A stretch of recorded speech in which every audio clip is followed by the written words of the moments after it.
I gotta go get a cup of water because I realized I don't have one here. So hang on a second. I'll be back. Play some fish. I'll be back in a second. Oh, God, no, please don't. We learned a lot more about the MacBook Pros and everything this week. And honestly, I feel like we spent too much time on it. But the news is so big that we do need to talk about a few angles of it.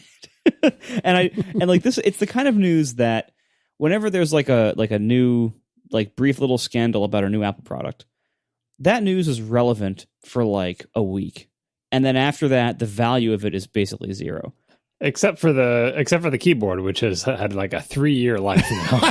Well, because they haven't fixed that. Like, it's one thing, like when they fix it, you never know. Have they? I guess we don't know. But yeah, like when they fix it, then it becomes like, then the value of like the scandal that happened is basically zero. So like it's rough that we have to like spend like pretty much 3 shows talking about this, but there's a bunch of angles in this that are kind of interesting. I've learned a lot about this, and so I hope that I hope we can provide some value besides, hey, there was a problem and now it's fixed. You know?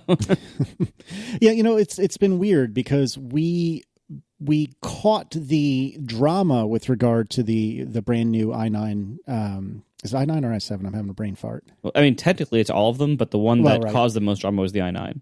Okay, I'm not crazy. Anyway, so we recorded just after that all broke, and in the time between we recorded and now, when we're recording again, it's basically all blown back over. But we'll talk more about that. Our timing was perfect, I think. Actually, that's true. These crises were perfectly timed for our recording, so thank you, Apple. Yeah, actually, I agree. Like because the big fix came out was yesterday, was it? And so yeah, like we actually are perfectly timed to talk about this in a way that is probably complete, that has a decent amount of information to it. And like, because, like last week we were kind of in the middle of it. Like we had seen the videos and Reddit posts that like, there's a problem with the new MacBook Pro, we think.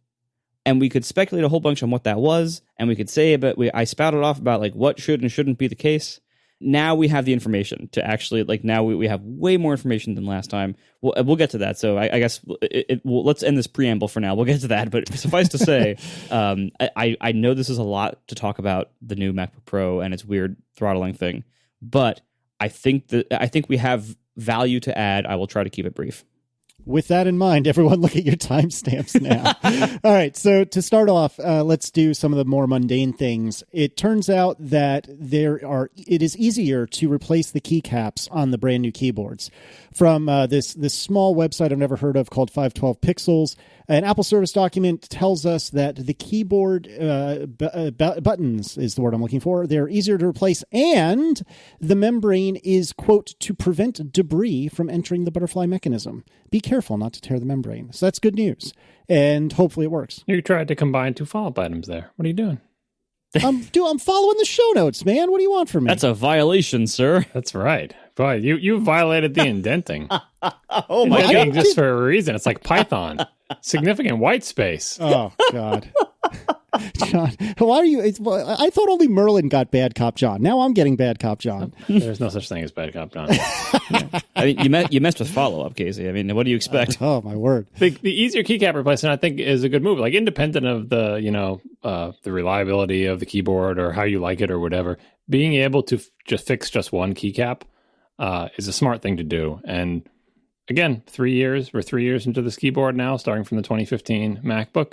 The fact that they went 3 years with a keyboard where if a keycap like pops off or something that you have to replace the entire keyboard, it just seems like not a smart move from a like cost and repairability perspective, right? So I'm glad that they've addressed that, because it's just, it's such a shame to see there's nothing actually wrong with my keyboard, but like I dropped something on it and it broke this one keycap off. Well, top case replacement. Like that used to be the answer. So now that you have a fighting chance, Apple repair people have a fighting chance of fixing your keycap by itself. Although you have to be careful not to tear the little membrane thing, because the membrane, as iFixit teardown has shown, is all one piece. So if you tear it, it's not like you can replace just the membrane under that key. It's just one giant thing. So you need a whole new top case. And the second thing was like, I mean, we talked about this last week. I just wanted to put it in here for confirmation. Like that Apple just said the keyboard is quieter, but they had a patent about keeping debris out. and the patent looks like the keyboard, so presumably that thing is not there to make it quieter, it's to keep stuff out.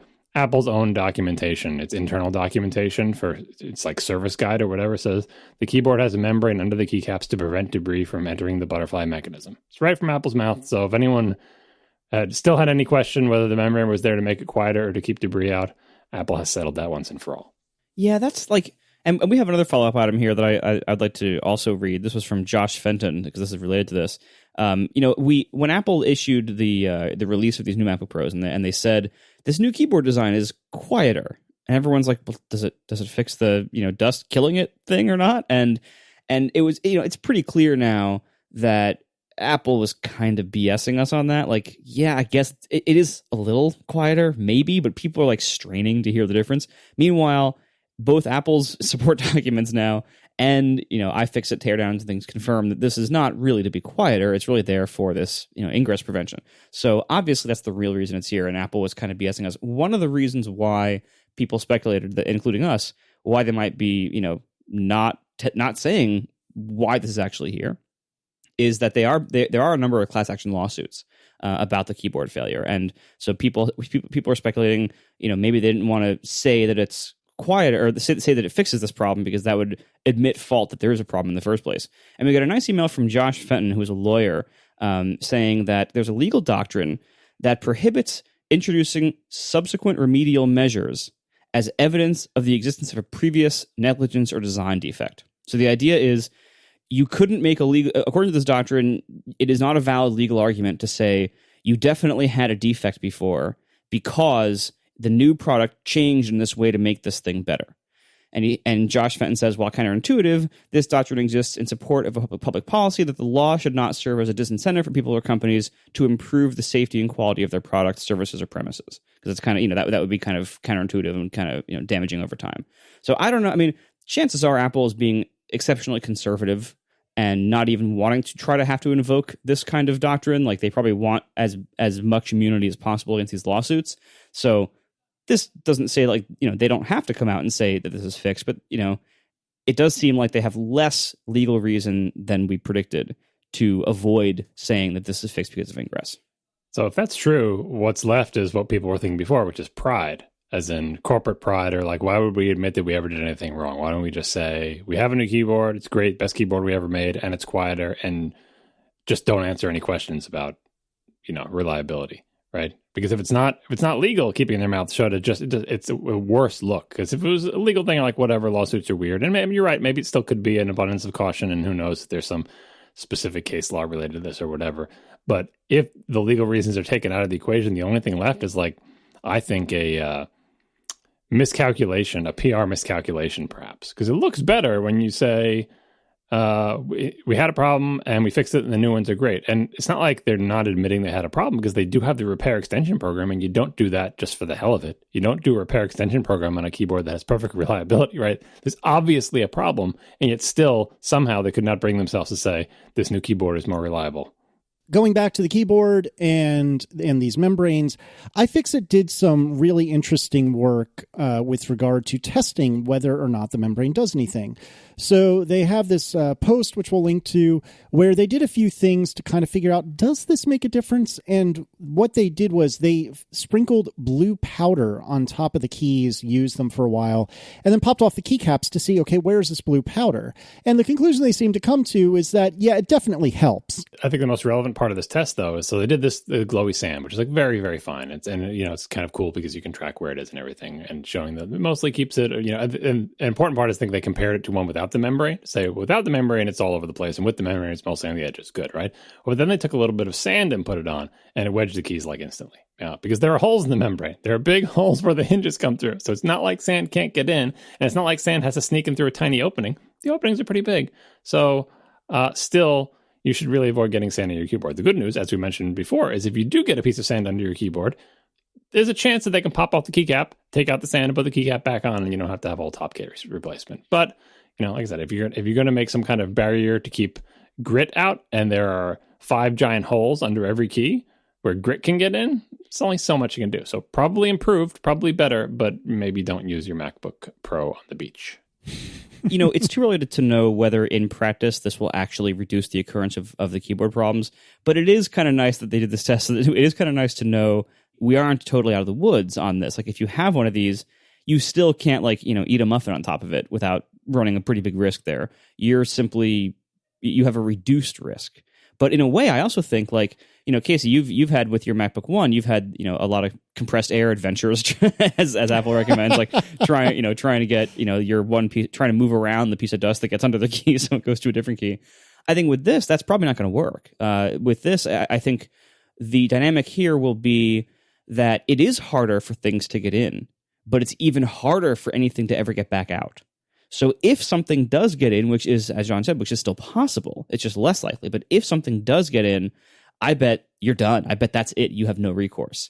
It's nice that they're making this better. I hope in practice it's going to be so rare because iFixit said they had to try pretty hard to finally get something in it, they had to really blast it with sand. I think so. I hope that in practice it's not going to be a problem, but they still have a keyboard that if a piece of dust gets in the wrong spot, it will kill it. They just have made it less likely for that to happen. So progress, but not probably completely out of the woods. I put a thing in the thing I put in the show notes is that they didn't actually have to try hard with the sand. This is a quote directly from the thing. We sprinkle a pinch of sand over the keyboard, type on the keys for a minute, and we don't even have to lift the keycaps to realize that something is wrong. A few keys have seized up. So it wasn't actually that hard with sand. Oh, that's not good. I don't know what to think about this. I do think that that listening to Marco, I've come up with the official, unofficial name for this keyboard, which is the Hotel California keyboard, where you can enter, but you can never leave. It's a Roach Motel. I was going to make the Roach Motel joke, but you tried to make the Hotel California. I think the Roach Motel is better, but that may be before your time. No, first of all, it is slightly before our time. But second of all, come on. Hotel California is so good. Anyway, that's fantastic. All in the chat room has an interesting question, which I think we should cover real quick before we move on. Do you guys think this is an acceptable solution? And taking that word specifically, acceptable, I think this is acceptable. I'm not in love with it. I think that everyone is still worried about keyboard reliability, in part because we haven't really heard what the reliability is like. These machines have only been in people's hands for, a week, 2 weeks? But it's enough. Well, I feel like it's acceptable. It is enough to make me think it's worth trying these new keyboards if you've had a problem in the past. But it certainly seems like the Achilles heel status of these keyboards hasn't changed. And that's a problem. And it's also tough because, I've been going back and forth between my MacBook Adorable and my full Darth Vader, 104 whatever key, wireless keyboard. And although I do love this Magic Keyboard that Apple makes, and I've said that many, many, many times on the show, I still like the feel of my Adorable a little bit more, which is weird because I never thought I'd like anything more than this Magic Keyboard. So it's acceptable, but I feel like time will tell to see if it's really enough. I don't know. Marco, obviously you have thoughts on this, so let's start with John, and then Marco, maybe you can bring us home afterwards. So what was the question again? Is it acceptable? Yeah. So do you guys think this is an acceptable solution? I don't really know what acceptable means. I think the question the question for me is, would I recommend these laptops to people, right? Say, yeah, you go ahead and buy one. They're good. It's okay. They fix the keyboard things. And the answer to that is, the jury's still out as far as I'm concerned. I don't know yet. It's too early.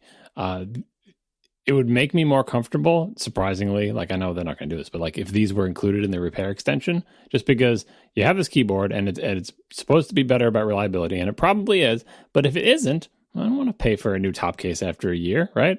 It's almost like the 2017 and 16 and 15 models have the assurance that you get one, and if you do have a problem, don't worry, they'll cover it for 4 years, right? And that's probably how long your laptop will last anyway before the battery's hosed.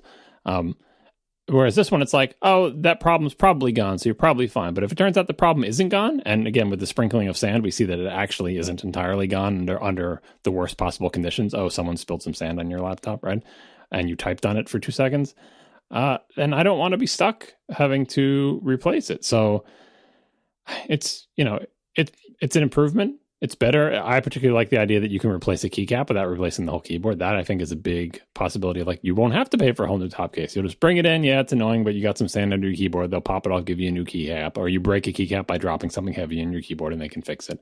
But I feel like it's still not up to the bar of the 2015, which is basically a keyboard that, I'm sure people had problems with it and people broke keycaps off and stuff like that, but it didn't raise to the level of like, some high percentage of people with 2015 MacBook Pros had one or more keyboard problems. Like no one ever talked about the keyboard. It was like the keyboard was the keyboard and whatever.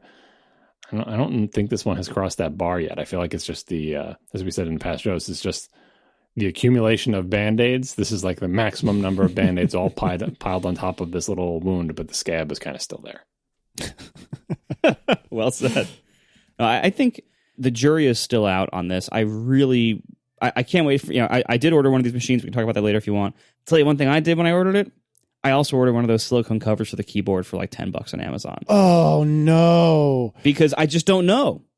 And here's the thing, like, it's basically a $10 insurance policy. Like, I can spend $10 on this stupid silicone cover. This problem might have been solved, but we don't know yet. It sure seems like it hasn't really been fully solved, but maybe it's been improved enough that we'll stop caring. The correct solution to this problem is to design a keyboard that either dust can get in and out freely so that dust getting in for a second isn't a big deal because it can just come right back out again like the old ones, or design a keyboard that dust can't get into at all. Like if you look at like the design of like the smart keyboard for iPads, where it's basically like a cloth membrane over the whole thing, covering the key, like one big thing over the whole keys, so that even like you can basically spill water on it and it doesn't really go in anywhere. I feel like those two extremes are the way to go here. Either make it so dust can come in and out freely, or make it so dust can't get in at all. And they haven't done that yet. As John said, this is still a Band-Aid on this keyboard design.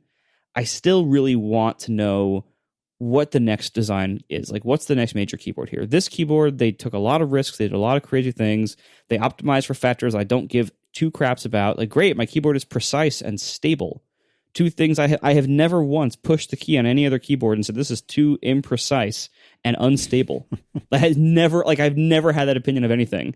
So I want to see where they go next. So would you say it's acceptable? I'm not trying to snark. I'm genuinely asking. Like, I feel like you're kind of on both sides of that. So yes, no, acceptable? With the caveat that it's still way too early to tell. Sure. Just by the way it seems, by the way it looks, like based on iFixit data and stuff, and their testing, I give it like a B. Like, this seems like it's probably a decent solution, but it's not the best solution. Fair enough. By the way, with your little silicone cover thing, I'm wondering if you have just increased the amount of finger grease that's going to appear on your screen. We're already past that point. You're all on board with it. I've fought that for years. Like when I had my very first PowerBook, my first laptop, I was very careful with how I arranged the backpack. I made like a whole custom padded compartment out of black felt so that it was never like squished against. So I told you before my theory about like what causes the keyboard imprint on the screens. When it's closed flat, like on top of a desk, they don't make contact. But if it's compressed slightly in a bag, I think the screen lid flexes slightly inwards, and that compresses the keyboard against the screen. So I think that's right. So it really depends on like what kind of bag you're putting it in, whether anything is on top of it or pushing against it. So I used to care a lot about that. In the last few years, I just started losing that fight more and more as I got like different backpacks and different bags and everything, and now I just don't care anymore. Yeah, the other thing I noticed with looking at laptops around work is I think it was the 2015s and maybe the couple of years before, like the anti-glare coating would start coming off. Have you seen that? Oh, yeah, the delamination, yes. Yeah, a bunch of the ones at work have it. But surprisingly, it's one of those problems that if you don't, like, people don't notice it until I point it out to them and say, you realize your anti-glare thing is, I don't know if it's the anti-glare or delamination or whatever, but you can tell. It looks kind of like there's like grease on the screen, but it's not grease. You can't clean it off, and it tends to happen around the edges or whatever. But people are like, they shrug. And one of the reasons they shrug is the rest of their screen is covered with finger grease from the keyboard and directly from their fingers. So their entire screens look like a mess anyway, and they're just used to it. All right, Marco, you have something to smile about, though, because a little birdie has told us something very, very interesting. Can you tell us about this? Yes. So as I've ranted a lot about before, the USB-C ecosystem is just not really panning out. And for me, one of the biggest problems with it, yes, you can convert everything. If you go out and buy all new cables, you can get like all cables that have USB-C on one end and whatever you need on the other end for all your stuff. So you can convert your cables pretty easily, but you can't convert hubs because there doesn't seem to be any kind of actual like USB-C hub that just takes one USB-C port and makes like 4 other USB-C ports out of it. And there's lots of complexity to the USB-C spec with things like Thunderbolt and DisplayPort and power. It's very, very complex. So making such a thing is apparently very difficult, which is why they don't really seem to exist. There are a few products in the market, like a couple of those like $300 docks that have like 2 output ports maybe, but that's usually about your only option. And I think USB-C requires hubs that just, take one port to multiple C ports for it to really finally take over. And we've heard from an anonymous person that Intel is finally releasing a hub chip for USB-C next year. So this would be a chip that could be put into hubs. We may not see products based on it until 2020. I don't know enough about this kind of stuff to say whether this is it, whether this is all we need, whether this is even true or plausible. But typically, the chips that are in USB hubs and Thunderbolt hubs and everything, they tend to be made by very few manufacturers. There's that's why you have like a million different brand names on Amazon for what appears to be like about the same hub or like the same kind of thing. It's because there's like one company that makes those chips in there, and usually it's somebody like Intel or Via or something like that, like like one of the big chip makers. And so apparently, if the chip to make USB-C hubs hasn't really existed yet, that would certainly explain the problem that we have. And if Intel's making one in the next couple of years, that's probably good news. Although I kind of wish it was out now, and I kind of wonder, like, we've had USB-C ports on MacBooks since 2015. Like, what are we waiting for? Yeah. Do we want to talk about the history lesson that was also associated with this? Yeah, I thought this was a good summary because, like, the larger issue, I mean, it's not really related to throttling, but, like, what's the deal with Intel CPUs these days? Like, there's the bigger picture of, like, Moore's Law and everything we've talked about, but, like, Intel CPUs haven't been getting that much faster or that much better in recent years for a variety of reasons, and one of the reasons is that they haven't been able to get their new process, their 10-nanometer process, online, so they've just been making part after part after part out of 14 nanometers, and it's only so much you can do by sort of rearranging the deck chairs. Like, can we add more? I think they're adding even more cores. I think they're going to go 8 cores in the same CPUs that we have 6 cores in now, because, like, what else can they do? Because they don't have a smaller process.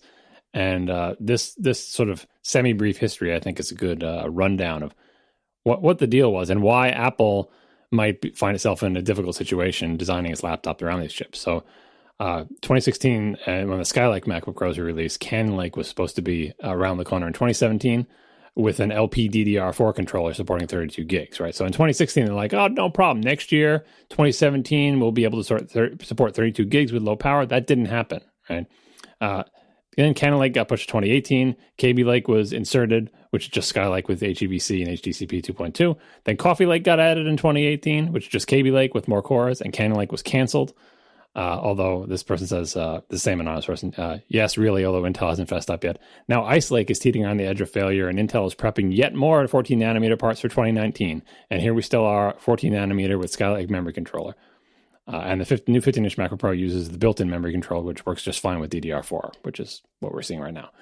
Apple has made plenty of own goals in soccer parlance, football parlance, in the MacBook Pro, primarily due to design hubris, but trying to plan products on Intel's roadmap has become masochistic. Like what do you do if you're going to plan, like, this is the new generation of MacBook Pro, and we're going to design 3 models for the next 3 years, and Intel tells us this is their roadmap, and then they just miss that roadmap entirely and just keep releasing 14 nanometer parts. It's not a great situation to be in. Now, you can argue that the correct choice is to scrap everything and redesign a new case to handle 14 nanometer things, but the lead times might just not have been good enough to do that. So, we're all in the same boat here. It's not like someone else has secret better Intel CPUs than Apple. Apple gets the same ones as everyone else. And Intel really needs to get its process online. And we have a topic about that we might get to later, but it's yet another reason why people continue to entertain fantasies of ARM-based Macs, because one thing that has happened in recent years is Apple's ARM CPUs are getting better all the time, and they're really, really good. And, like, every time I go to Geekbench or whatever and look at the scores for, like, the iPhone 10 versus Apple's MacBooks, like Apple's 2018 MacBooks, they're not that far apart. And I think about exactly how many fans there are in an iPhone 10, right? How big it is, how big the battery is. And then I look at the Geekbench scores, and you're like, our Macs are looking, I know it's not apples to apples. I know it's not the same. I know it doesn't have 32 gigs of RAM in the phone. Like, I understand. I know it's not a giant monster GPU, discrete GPU in there, but Boy, Intel is really making ARM Macs look more and more attractive every year. We are sponsored this week by the AfterShokz bone conduction headphones. Go to atp.aftershokz.com to learn more and check out the weightless wireless Trex Air. I love bone conduction headphones, especially in the summertime.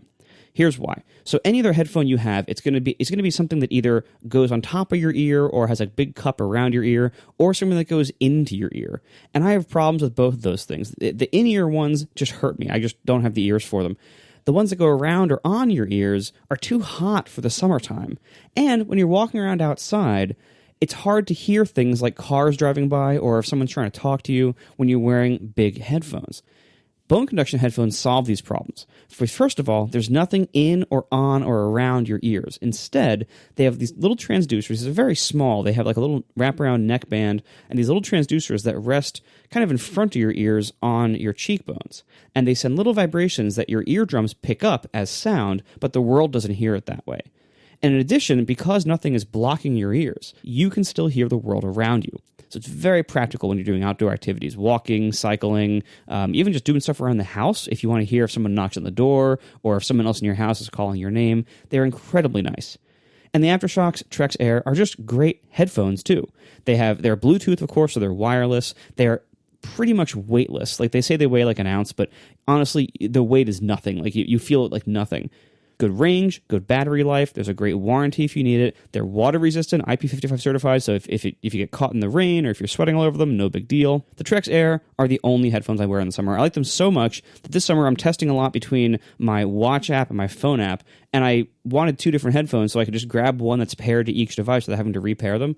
And I bought a second Trex Air. That's how much I like them. I like them so much I bought a second one. I highly recommend the AfterShokz Trex Air. Check it out today, atp.aftershokz.com. And you can use code ATPBUNDLE to get $55 off of a Trex Air bundle. So once again, atp.aftershokz.com. Use code ATPBUNDLE to get $55 off a Trex Air bundle. Thank you so much to AfterShokz for just making awesome headphones and for sponsoring our show. In one of my big rants last episode on this throttling thing, I've mostly tried to stay out of the i9 throttling thing because I just didn't know much about it, and it was a configuration I didn't have and I couldn't get access to, and it just seemed like it was mostly playing out on YouTube and Reddit. But one of the big lines I drew in the sand was a CPU should never run below its base clock. Like it should never have to do that in normal operation. It should be able to sustain its base clock indefinitely. And if it can't, there's something seriously wrong with the thermal design around it.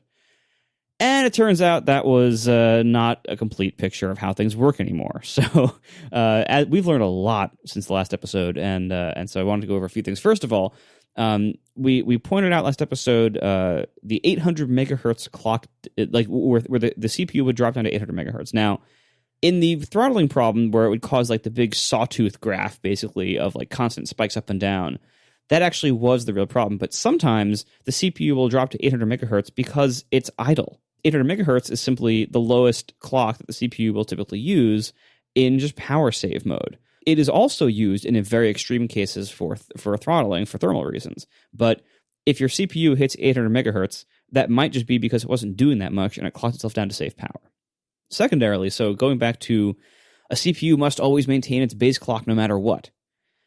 Well, it turns out that when Intel's recent AVX instructions are being used, their processors reduce their base clock because AVX instructions are apparently so like heavy duty and complicated to execute that the processors are designed to actually reduce their base clock while running AVX instructions.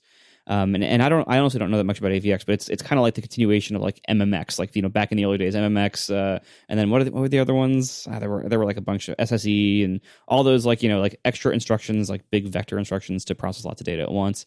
So AVX is like the recent version of that kind of idea. Doesn't even mention AltiVec, but I'll do it because I have to. Yeah, your AltiVec really took over the world there, John. And AltiVec was awesome.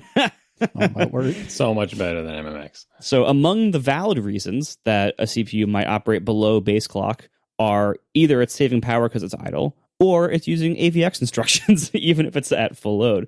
And then finally, we talk a lot about the CPU's TDP. I mean, this is a figure in watts, which is the maximum power draw or heat generation. It's kind of the same thing that a CPU will issue. And it turns out my view of TDP and my definition of TDP was outdated.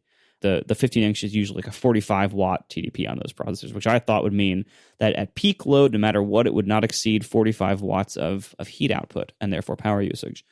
Turns out that's not the case. Turns out TDP is the expected maximum average power draw with all cores operating at the base frequency. If Turbo Boost is being used, it can exceed TDP all the time. Like it can exceed TDP constantly. It can do it whenever it wants. TDP is just when Turbo Boost is not being used, when it's the base frequency and all cores are maxed out. That's roughly what you can expect the maximum power output to be. Now, we've been told by people who know more about this than us, thank goodness they exist, that before Coffee Lake, which is this generation, and before Kaby Lake, which is the 2017 generation, there actually used to be a lot more headroom in practice before the CPUs would really hit TDP. Like the TDP figures were apparently very conservative. The CPUs would not normally surpass them much under load, even using turbo. But as we mentioned a few minutes ago, Intel not being able to get to their 10 nanometer process, get those chips out the door, has had to cram more and more transistors and chips into this old 14 nanometer process, which means that they're cramming more cores and more stuff into the chips without shrinking their process size, which means they're just going to use more power. Simple as that. Like the design of each core hasn't changed substantially to make them more efficient, and there's no process size shrink to give us, a cooling benefit there. So basically, these chips are getting more and more complicated without increasing their efficiency much. So they are using more power. So we didn't just get 2 cores for free. We got 2 more cores by basically Intel is now approaching and surpassing the quoted TDP figures much more often. So when a CPU is under load, that 45-watt TDP processor in the 15-inch can use way more than 45 watts. It probably won't sustain it for very long, but it frequently and will easily pull 65 watts. I think somebody even said it could pull 100 watts at max load, like if max turbo is on. Like this is pulling massive amounts of power. It's generating massive amounts of heat, and this is not just the i9, but all of the Coffee Lake CPUs, even down to the 13-inch ones. So basically, everything I knew about both clock speed and TDP was outdated and wrong. So I say this, because it's something I really am trying to get better at. We want to make sure our hot takes are well informed, and because it's hard because like whenever there's something like this, whenever there is some kind of big Apple drama, like when that annoying guy on YouTube broke his iMac Pro and claimed Apple wouldn't fix it because it was broken, not because he destroyed it. Like everyone, whenever anything like that happens, everyone comes to people like us on Twitter and is like, "Hey, what do you think of this? This is crazy, right? Oh my god!" And I try to get a really fast opinion out there because everybody wants it, and because I want to give it because I'm excited too. And if Apple has done something wrong, I want to call them on it too. I thought I knew enough about this stuff to be able to say, like, this should never happen. XYZ should never happen. And they're wrong. And I just didn't in this case. Like, there's so much about this that's way more complicated than I thought it was. Some of it has changed recently. Some of it I just didn't know. And so it's just nice to be able to step back for a minute and try to get a little bit better at not jumping to so many, like, absolute conclusions about this stuff so quickly. So I apologize for doing that so often. I'm trying to get better at that. And this is one example where I think maybe, we could all get a little bit better at that. So Intel is kind of in a similar situation in that they had existing definitions based on the way their chips used to work. And as things have changed about chips, as they always do, as the process shrinks, the things that used to be steady or, reliable before now become more variable and different things become important. And as they've had to spend more and more time on 14 nanometer, they've had to fudge things just because, you can't get blood from a stone. Like you were saying, you're going to put more cores on. You're not getting that for free. You got to put more area and your things get bigger and they dissipate more heat. And there's more transistors and they're the same size as they were before. So where do you think you're getting any savings from? And whatever headroom you had, you're eating it. So a couple people wrote in to like pull the definitions of like TDP and base clock and stuff from Intel's documentation. And what used to be a straightforward definition is now a little bit more wishy-washy and has more caveats and more special cases, and in some cases is somewhat circular. Like the base clock is the clock that can maintain while satisfying TDP, and TDP is the power used when it's running at base clock. Like you just go around in circles, but then asterisk, but except for AVX instructions, and it's, as we've seen from the fix, which I think we'll get to in a little bit. There's the whole profile of how the cooling system works and how the hardware deals with changes in load and heat, and how that integrates with the cooling system and what the optimal arrangement is. And it's not just as simple as if CPU gets hot, make cool now, please. Right? There's there's curves and there's settings, and like it's very complicated. Right? So it was so much simpler when there was no turbo boost and the CPU had a speed, and maybe you could overclock it, but either way, it just stayed at that speed all the time, and there was no speed step, and there was no throttling, and it was just, and we still use those same terms and those same sort of measurements and the same conception of how they work, but in this modern age, like I was saying before, with the thin and light laptop, the over provisioning, like things are more complicated, and everything is trying to some kind of compromise, because you can't have a laptop like this with a CPU like this that behaves like one from a decade ago, where it can run at maximum power all day, and that's how you can measure battery life, right? Everything is a very complicated compromise involving hardware and software management and various curves and specific, loads, specific applications, sets of instructions. Just, everything is much more complicated than it used to be. And I can only imagine what it's like in phones. Like the only reason we don't know about the world that's going inside there is because it's like just a sealed box to us, and we don't have a history of smartphones where things were replaceable and we could talk about them in this sort of modular way. But on laptops we do, but most of that is out the window now. So we're grappling with it, and so I think is Intel, because they have to sell these things and sell a benefit. And the last thing you want to do when selling a benefit is to explain all the nuances. Like, it's faster under these conditions with these caveats, assuming you do this, that, and the other thing. It's better to just say it's faster, right? And then when people find, but what about this and what about that? And you look at Intel's documentation, it says, yeah, no, that's in the docs, but it's very nuanced, and we didn't feel like explaining that to you in the sales brochure. Yeah, ultimately what this boils down to is the numbers that Intel quotes on the CPUs, like this is a 2.9 gigahertz processor. It basically means nothing. Like you can't take anything as absolute anymore. Like it means it can run faster than the 2.7 one or the 2.2 one. Like the numbers are still comparable for the most part. Although it was I just saw flyby right before I recorded. But they aren't even proportional. Like the 2.9 is not 40% or whatever it is faster than the 2.2. Yeah, well, because you have to look at the turbo things, and they might not be proportional to the base clocks. Well, here's one that makes it even worse. The story I just saw before we recorded is that in the upcoming generation, which I think they're going to go to 8 cores instead of 6, again on the same process as far as I could tell. Oh, geez. They're taking hyper-threading out of the i7s. So now instead of it being a 6-core 12-thread, it'll be an 8-core 8-thread. just to confuse you even more, and it should still end up being faster than the old ones, but people are going to run their CPU meters and be like, hey, there's fewer lines. It's just this 14 nanometer forever thing is kind of like the what the hell was it? A chat room can help me. 533 megahertz front side bus on the G4 for years and years, even when it was obscene. So to take a half step back, there was a Reddit post that got really, really popular a few days ago where somebody who strikes me as very intelligent and very well read, and I don't say that sarcastically, had come up with a theory as to why this throttling was happening. And they have since edited their post with some new information, which we'll get to in a minute. But if you scroll down on the link we'll put in the show notes, you'll see where it says original post below. So what they said was they think the problem is the voltage regulator module being unable to satisfy the power desires of the i9 CPU. And they did a bunch of crazy stuff with setting some switches in either the CPU or the VRM in order to get it to not limit the power going to the CPU.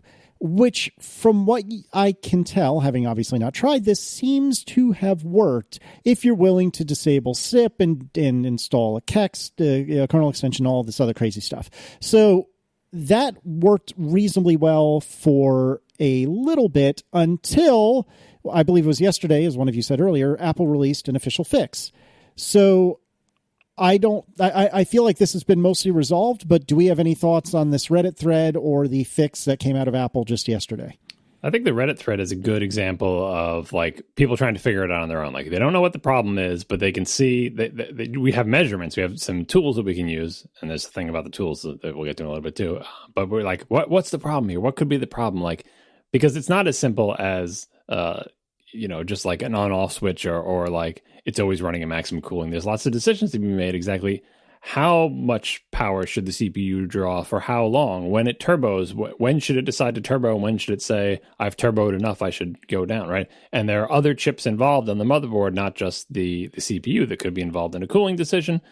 And so someone was just poking in some registers or firmware or something and changing a bunch of hex values in some, big bit mask thing and saying this controls how long it turbos to maximum speed, or how, you're allowed to draw 100 watts for 30 seconds and you're allowed to draw 150 watts for 5 seconds, and just like playing with those numbers with the goal of taking some workload, I forget what they were doing as the workload, and making that workload complete faster, because it's inefficient to bump really hard up against your thermal ceiling and throttle way, way down, and then bump right back up against it and throttle way, way down. It's much better to oscillate with smaller moves, like turbo for a shorter period, so you don't hit your ceiling and don't bump way, way down. And so you can just bump from your base clock up to turbo, base clock up to turbo, or whatever. It's better than going from turbo all the way down to like 800 megahertz or whatever. Again, like Mark was saying before, if you and they say, oh, it's not actually the CPU, it's the voltage regulation module. When that overheats, it responds by pulling power from the CPU, and all sorts of theories. And like, there's a lot more going on inside there than anyone outside Apple is probably going to be able to tell. So Apple's fix, as the new updated thread says, doesn't just operate on the CPU, but takes the entire system into account, so it can handle cases where, what if your GPU is making really hot because it's something in your application is using the GPU?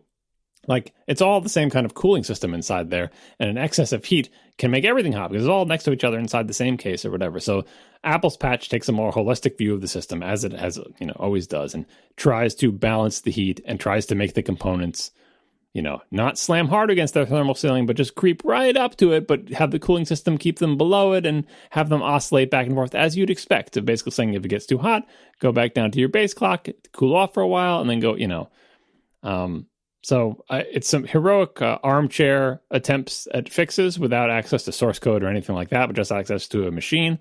But it's, I would never recommend someone do something like that, not the least of which because it requires a kernel extension and disabling system integrity protection, all sorts of other stuff. And if it really is a real problem, you should have some confidence that Apple will do something about it. And in this case, they did within days. So this is a pretty fast turnaround time from Apple. And it's some interesting, experiments by people out in the field. But I would warn people, like, if you had one of these, like, give it some time, give it a few days, give it a week. Don't rush out and install software that some person posted on Reddit, even if it might look cool. Well, but I think there is some value to the other side of that, of like, when you look at what we mentioned earlier about how, the alleged reason that Apple PR gave for the keyboard membrane was to make this keyboard quieter, when that appears to be pretty, BS-y, right? So whatever Apple says or doesn't say about problems like this, it's hard to know whether it's accurate or not without, people playing around with stuff like this. One of the reasons I was watching this thread was like, all right, so they say that the VRM throttling is at fault here, that basically that the thermal settings were not good for that processor, and that changing the thermal settings would fix this problem. So the very first thing I wanted to know when the patch came out was, did they change those settings? Because like with this method, you're like using some utility to read the settings, and then you figure out what the value should be and write new settings back. So I was very, very curious to go back to this thread once that patch was out to see, like, all right, has this person who wrote this like gone back and updated it with the new one? Because if the value has changed with this new, with the patch that Apple released, Apple's reason was, BS, that this is actually the real reason here, that this value is wrong. And it would still be great that they fixed it, but if the value had changed and that was the real reason, that would be like, worth knowing, worth experimenting to find out. Fortunately, that wasn't the case. Fortunately, that, the value has not changed of this VRM profile thing, of like how much heat it can draw for how long. So fortunately, the PR explanation appears to be correct. And we'll get to that, I guess, now. Indeed. So Apple has released a software fix, and we'll put a link to Jason Snell's coverage on 6 Colors. But the quote from Apple is as follows: following extensive performance testing under numerous workloads, we've identified that there is a, quote, this is from them, a missing digital key in the firmware that impacts the thermal management system and could drive clock speeds down under heavy thermal loads on the new MacBook Pro. A bug fix is included in today's macOS High Sierra 10.13.6 supplemental update and is recommended. We apologize to any customers who experience less than optimal performance on their new systems. And then there's some marketing drivel after that. So Macworld took a look at it, and they said their preliminary results from our 4K Premiere test is that the 2017 2.9 gigahertz Core i7, 90 minutes to do this thing. The 2018 Core i9 before the patch, 80 minutes, so a delta of 10 minutes. The 2018 Core i9 after the patch is 72 minutes, which is 8 minutes quicker. So, and additionally, they also saw that the clock speeds were pretty flat, which indicated that things were operating as they should have been. Yeah, because before the patch, the symptom was basically you have this, as I mentioned, the sawtooth graph of if you look at the processor frequency, where it would peak really high and then drop all the way down to 800 megahertz, and then peak really high again and then drop all the way back down, and just like constant fluctuations, and something was clearly overheating or being mismanaged. Like, so that's not normal. It's not supposed to be that spiky and crazy. So the patch did indeed fix the problem. I actually talked to Apple about this. I had a call. I asked about the VRM thing. They said that was not it. But ultimately, I don't really have any more information than that isn't in the statement. I'm really, really curious to know just like some more technical detail about like a missing digital key in the thermal management system firmware. Like, I'm curious what that means. You didn't ask Apple about it? I did, but it was I didn't get a lot of technical detail. They were very friendly and open to whatever they knew how to answer. But unfortunately, that's this statement really covers it all. Like, there's not, besides that I was able to confirm that the VRM thing was not it.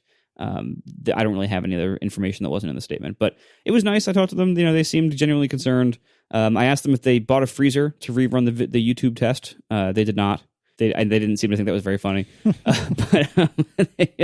Otherwise, yeah. So it's I would like to hear from any listeners who know about like just how this stuff works at this low level. Like what is that? A missing digital key? Does that just mean like whatever their method of controlling this in software, maybe like it was not running, or if it was not being loaded by some like firmware down low at the CPU level, if the CPU was like falling back to its like built-in profiling instead of having Apple customize it, which I think might be what's going on. But I just want to know more about this at a low level, just out of curiosity's sake. But the reality is the problem is fixed in the sense that it is like, before it had these weird thermal characteristics, and in many tests it was slower than the one that came before it, or was at least not faster by very much. And now the performance graphs have smoothed out and it is faster. Then basically it is, as what you'd expect, the fastest CPU option is the fastest performing in real world tests. Which so that was the real problem, and that problem seems to have been fixed. They did tell me that this problem affected all of the 2018 MacBook Pros, so not just the i9 and the 15-inch, but also the i7s and the 15-inch and the 13-inch options as well. That this bug apparently affected all of them, which does lend more credence to the fact that they are most likely telling the truth on the source. It isn't like some weird thermal thing with the i9 that it affects all of them. But I don't think people really saw it that much with 13 inches yet. So I don't know if we have a lot of test results to confirm like maybe how bad it was before and where it is now. But regardless, it's fixed. I'm happy, and it seems like it's pretty much a closed book. I have the same academic curiosity about the explanation, because the fact like this one paragraph thing, it doesn't have technical details, but does decide to say a missing digital key, which is just enough to intrigue you to say, really? Like, right. What does that even mean? Like, I mean, the theory that I've heard, like you just said, the most prevailing one is it's, some piece of software that's supposed to be signed and wasn't, and so didn't get loaded or something. But yeah, I don't know. I mean, they're not into giving you a technical explanation. But I think the most interesting part about this, again, it's not interesting to consumers. All you care is that the thing is fixed, and it is. So great, right? But that it's not actually like, it's one of those boring software problems where it's basically like a build system problem, or like a CI pipeline problem, or a packaging problem. Like, it's not actually a problem with the technology. It's a problem with the boring part of the system, where you package up the bits for sale, and make sure that those are the same exact bits that you tested. But of course, you have internal only things, and so it was like what they were selling to consumers was not exactly the bits they thought they were. And it's great because you can fix a problem like this. It's not a hardware problem. It's like purely a software thing, and they can send you a software patch and it fixes it, right? This must be a relief to all the hardware people involved. Like everything's fine. The cooling system is fine. It's not a catastrophic failure of thermal paste or something. It's just the software we thought we were sending out to you on your laptop is not actually the software that you got. So here's a patch, and everyone's relieved. It's kind of like how a lot of the recent leaks from Apple have been like similarly related to like the build system, or like putting things on URLs temporarily where they shouldn't be, or like just sort of mundane human error unrelated to the creation of the product. The people creating the product are working really hard and doing all the things and doing everything right as best they can, and then someone goes and accidentally puts like an unreleased version of operating system up on a public URL, or like the build system builds something that they think is an exact match for what they tested, but actually isn't. And they ship these laptops to people and they have the wrong bits on them. Stuff like that happens. Like, it's not a big deal. This is a pretty fast turnaround time, but I'm still technically curious about the details. And somebody's boring tell-all nerd book about Apple 20 years from now can include this in a chapter. This will be the most boring chapter. And we're like, let me tell you about the time that the build system screwed up somehow. We are sponsored this week by Linode. Go to linode.com/ATP to learn more and get a $20 credit. Linode is my favorite web host. If you need a virtual private server, not only is it the best VPS host I've ever used, and I've used a lot of hosts, it's the best web host I've ever used, period. Because now the VPSs are so fast now, they compete with dedicated, in my opinion. Like, I've used a lot of dedicated servers. VPSs, I think, are the way to go for almost anybody. And Linode is the place to do that because they have 24/7 friendly support. They have phone support if you need it. The performance is fantastic because you're running on native enterprise-grade SSDs. You're backed by a 40 gigabit network running on Intel Xeon E5 processors. So this is really high-spec stuff here. All that's for an amazing price. Their 1 gig plan is just $5 a month. They have all sorts of plans that go up from there, depending on what your needs are. You can pick 10 data centers. You can put your server. All of this is backed by a 7-day money-back guarantee. So you can see for yourself. There's nothing to lose. The pricing is very, very fair. As I mentioned, they're great value. I think consistently the best value in the hosting business by far. And they back it up with constant upgrades. Like, they just did an upgrade now. About every few months, they will do an upgrade where you just get more. Whatever plan you were paying for before, you can go click a button and you just get upgraded to a bigger server, and you just get even more resources for the same price you were paying before. I love Linode, and if you have a need for your own virtual private server, whether that is a web application like what I'm running on mine, you can run Docker containers, you can use encrypted disks, you can run VPNs. It is by far the nicest host I've ever used. I've been there the longest, and I think it's the best value in the business. So check it out today at linode.com/ATP. That will get you a $20 credit. And if you pick that 1 gig plan for just $5 a month, that could be 4 free months. That's pretty awesome. And once again, there's a 7-day money-back guarantee, so there's nothing to lose. Check it out once again, linode.com/ATP. Thank you so much to Linode for hosting all my stuff and supporting our show. All right, and then we had one final piece of drama over the last few days that luckily this show has avoided. The Intel Power Gadget utility, which I guess is a way I've not used this. Marco, have you used this? I have actually. Okay. It's Intel's kernel extension that you have to install. But basically, it becomes an app that you can run that simply shows you nice little graphs and numbers about what your processor is doing, how fast it's going, what kind of utilization it has, like as a percentage, and how much power it's drawing. That's how we're able to see things like, oh, this CPU is spiking to this peak frequency and then dropping, and then spiking again and then dropping, and the wattage is going crazy, and the temperature is not, and like you can see all things like that because of this utility from Intel called the Intel Power Gadget. And as far as I know, I don't think there's another way to get. You can get like heat from various system settings reading apps, but I don't think you can get clock speed and CPU wattage that easily or that precisely from anything else. Right. So this thing existed and then didn't, and now does again. So apparently it was pulled from Intel's site right around the time everyone was trying to grab it to figure out what the hell was going on with these new MacBook Pros. And then I guess was version 3 just appeared in the last 48 hours. that sort of does the same thing. One of you guys was kind enough to put a quote in the show notes. In version 3, there are additional features that include estimation of power on multi-socket systems, as well as externally callable APIs to extract power information within sections of code. And apparently it's important to note the latest release also includes support for Windows 10. That's like the entire changelog. So the mystery, again, with the, if you wanted to assume that Apple's evil, it's like, oh, they found this problem and their solution is to get on the phone and tell Intel to pull the power gadget. But then it's back a day later or whatever. And when it comes back, the changes have nothing to do with, because it's not multi-socket system. It's not Windows 10. And it's not about instrumenting sections of code. Why did it disappear? And, why did they then release version 3? Who knows? It could have been just a coincidence. But either way, all the people screaming that it was a conspiracy theory about some terrible problem Apple had. The problem Apple had was actually not terrible. It was actually easy to fix, and they fixed it immediately, and then the power gadget is back. So don't always assume that Apple is out to get you. Well, but at the same time, you could see why people got here, right? Because Apple's solution when the 2016 MacBook Pro came out and had weird, terrible battery life, depending on what you were doing, was to hide the battery life remaining indicator in the menu bar forever. Their solution there was, here's this thing that's showing people how weird our battery life is with these new complicated laptops. We're just going to hide that information. So it actually was totally plausible that Apple's solution to people are seeing weird things in the frequency graph might be convince your partner Intel to pull the frequency graph utility from your website. That is a totally plausible outcome based on their past performance.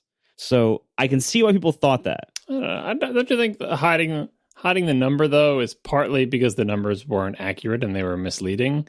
The thing with the speed thing is look, you can hide the power gadget or not let people install the power gadget all you want. They still have a stopwatch. They can still run a workload and time it versus the old version and say, I don't need to see what the frequency is. I don't know what the problem is. All I know is this thing is slower than it should be. And that you can't stop people from doing that. And the battery power thing is we have bad estimates of battery power and people are flipping out because they're flipping out when they see the bad estimate.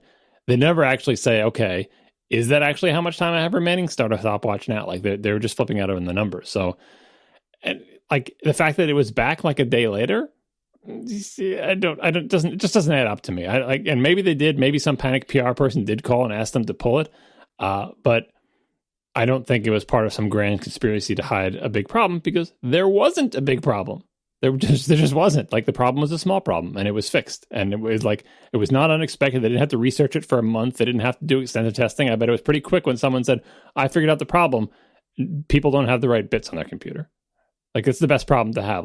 This is not actually a problem. It was the build system or whatever. I'm calling it the build system. That's probably the wrong word. I'm sure there's some Apple word for the way things get onto the computers that you buy. I don't think you can. Yeah, I can see where people got there because, again, people assume Apple is always evil or whatever, but just things happen so fast and were so quickly disproved in this case that I don't think people even had enough time to get up a full head of steam about being angry about the conspiracy theory about Apple making Intel pull its gadget and then re-add it with Windows 10 support. It could be like the sticky note on the store where it's this is just every time they update the power gadget utility, it's always gone for a day. All right, so moving on, let's talk a little bit more about Intel. Because about a month ago, a friend of the show, Ben Thompson, wrote a really, really, really great article at Stratechery with regard to kind of Intel's problems and how they got in this, I guess, mess that they're in today. It's been a while since I've read this, although I certainly did read it. John, I think you might have added this to the show notes. Can you come take it away and tell us about this? On this show, we've talked about Intel, I think most of the time in the context of ARM stuff, ARM Macs or Intel chips and phones, just kind of the comparison between what Intel offers Apple and what Apple is essentially offering itself by buying PA Semi and making its own chips and making its own GPUs and doing all of this stuff. And I think maybe a year or two ago, one of the focuses was that Intel had a big strategic advantage to Apple in that their process technology, meaning how small they can make the features on their chips, was a generation ahead of everybody else.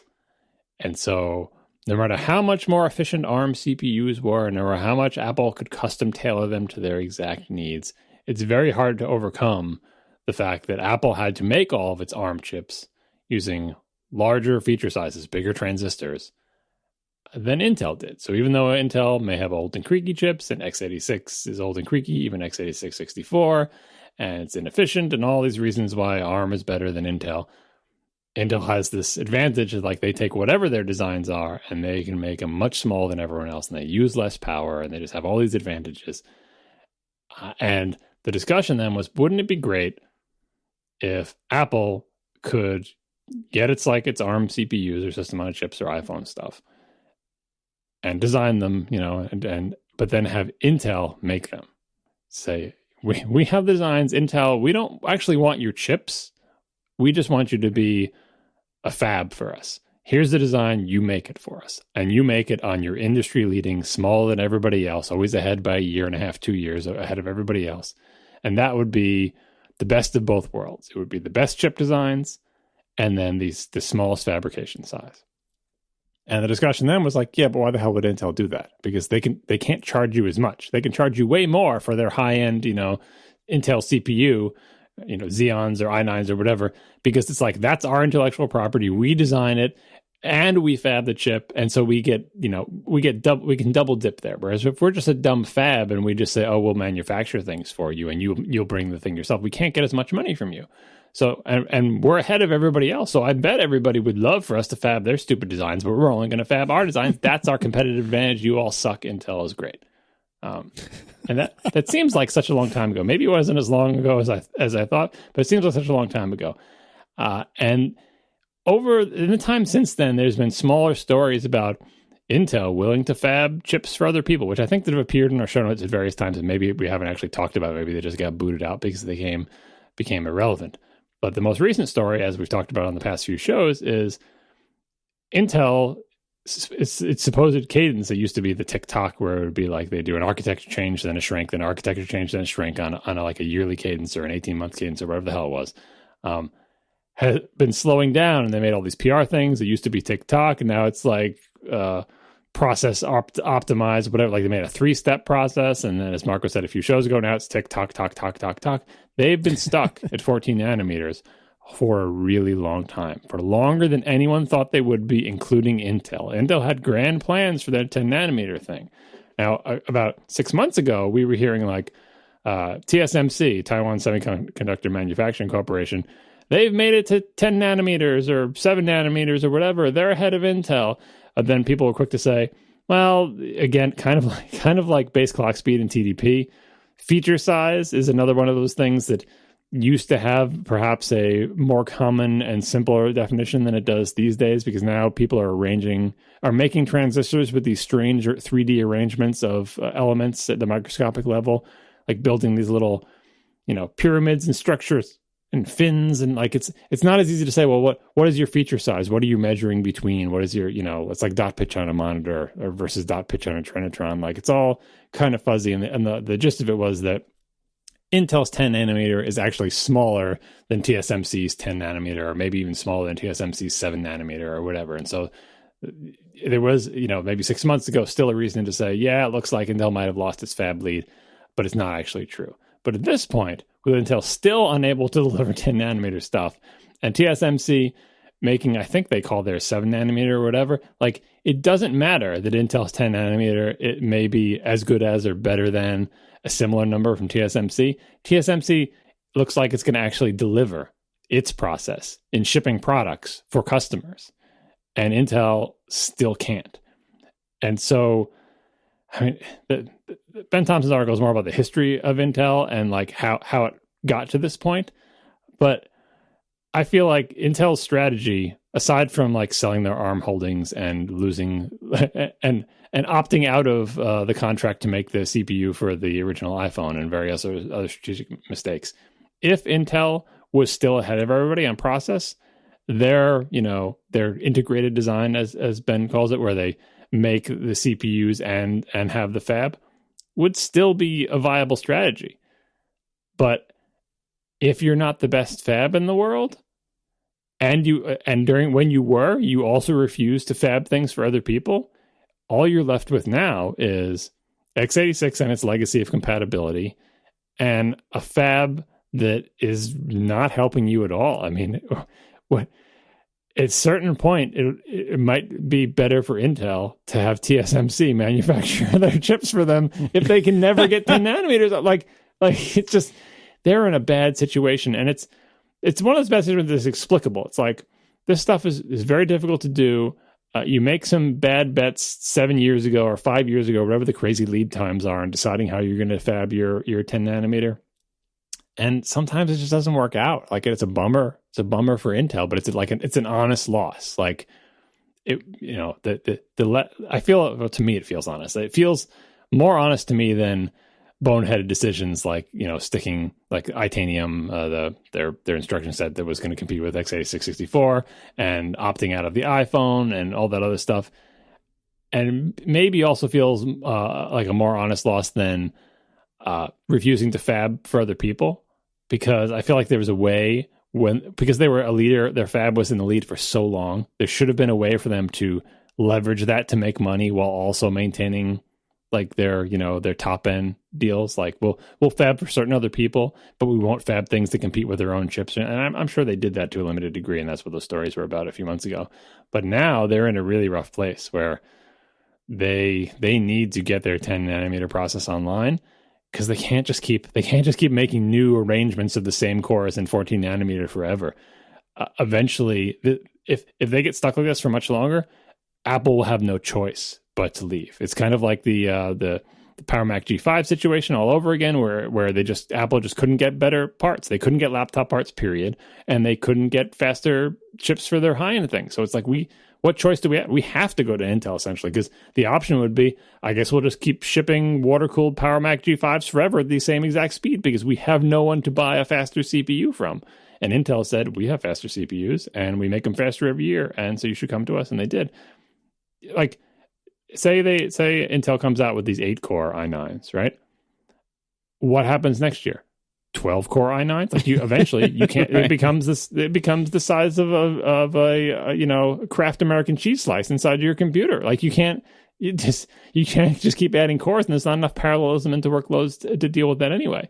I don't think they're in that situation. I think they probably will get their process online. Like, they're highly motivated to do so, but it's probably safe to say that Intel has lost the massive lead they used to have, and we, not that we're on board this sinking ship, because again, the ARM CPUs that we're imagining are theoretical. Like, hey, where is the ARM CPU to compete with the Xeon? Doesn't exist. It could, maybe it does inside Apple, but you can't say there's an obvious thing to go to. And of course, there's AMD, which is resurgent and which does not fab its own chips. It uses Global Foundries, which is the fab part of AMD that they spun off. And I think Global Foundries also might be catching up to / matching Intel in process at this point. I haven't been keeping up with them as much as TSMC. But yeah, the world order in the silicon and chip CPU world has really, really turned upside down from even just a few years ago. And we just, we collectively as consumers and Apple are all kind of stuck having to make some very difficult decisions, which is like, our decision is, do I keep buying these new computers every year, even though they aren't getting that much faster or better, right? At a certain point, it's like, what's the point of me buying a new laptop if it's about the same as the one I bought last year? Or if my phone is faster, again, look at the Geekbench scores for the iPhone 10 and compare them to Apple's entire current MacBook and MacBook Pro line, you will be depressed. Right.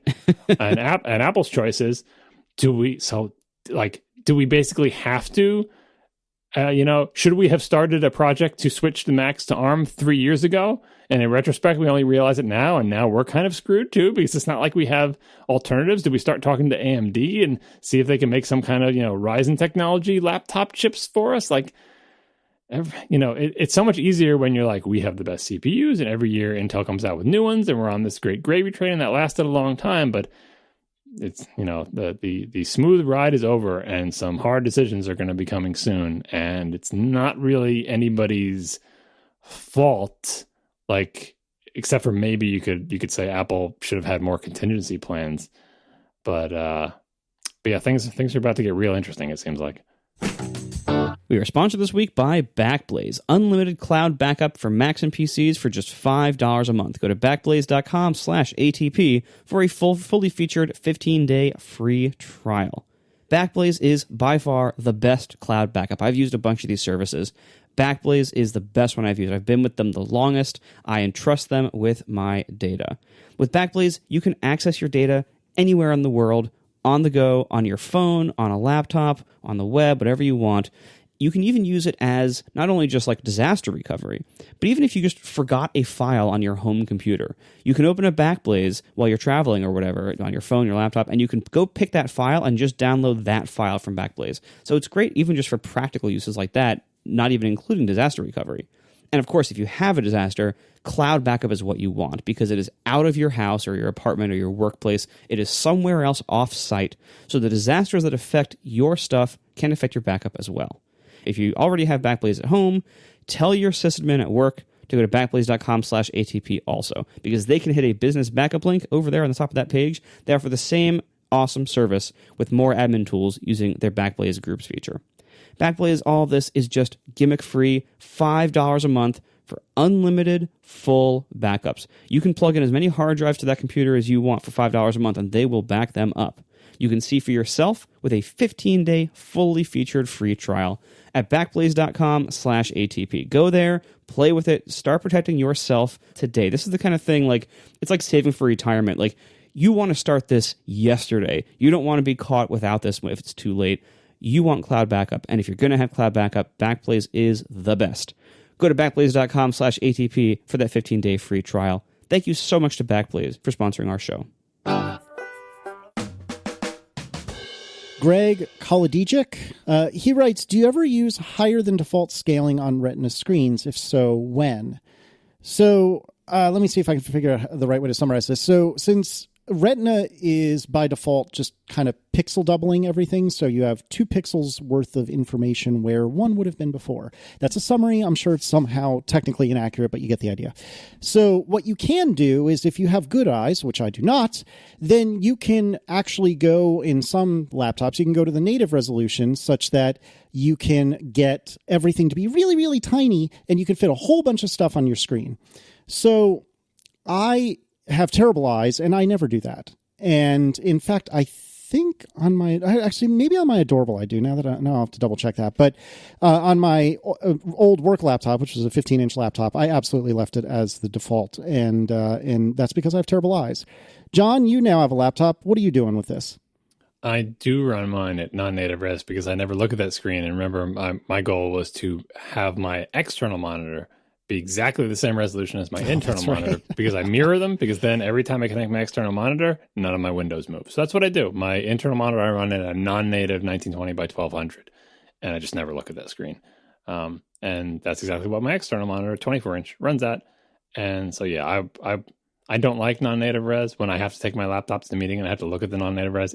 It's too small for me, and B, it's blurry. So it's not what I prefer, but I do it at work for that particular reason. So it is worth pointing out that the default scaling has changed. The 2016s, didn't actually change the number of pixels or the size of the screens, but they did change the default to be 1 notch higher than native.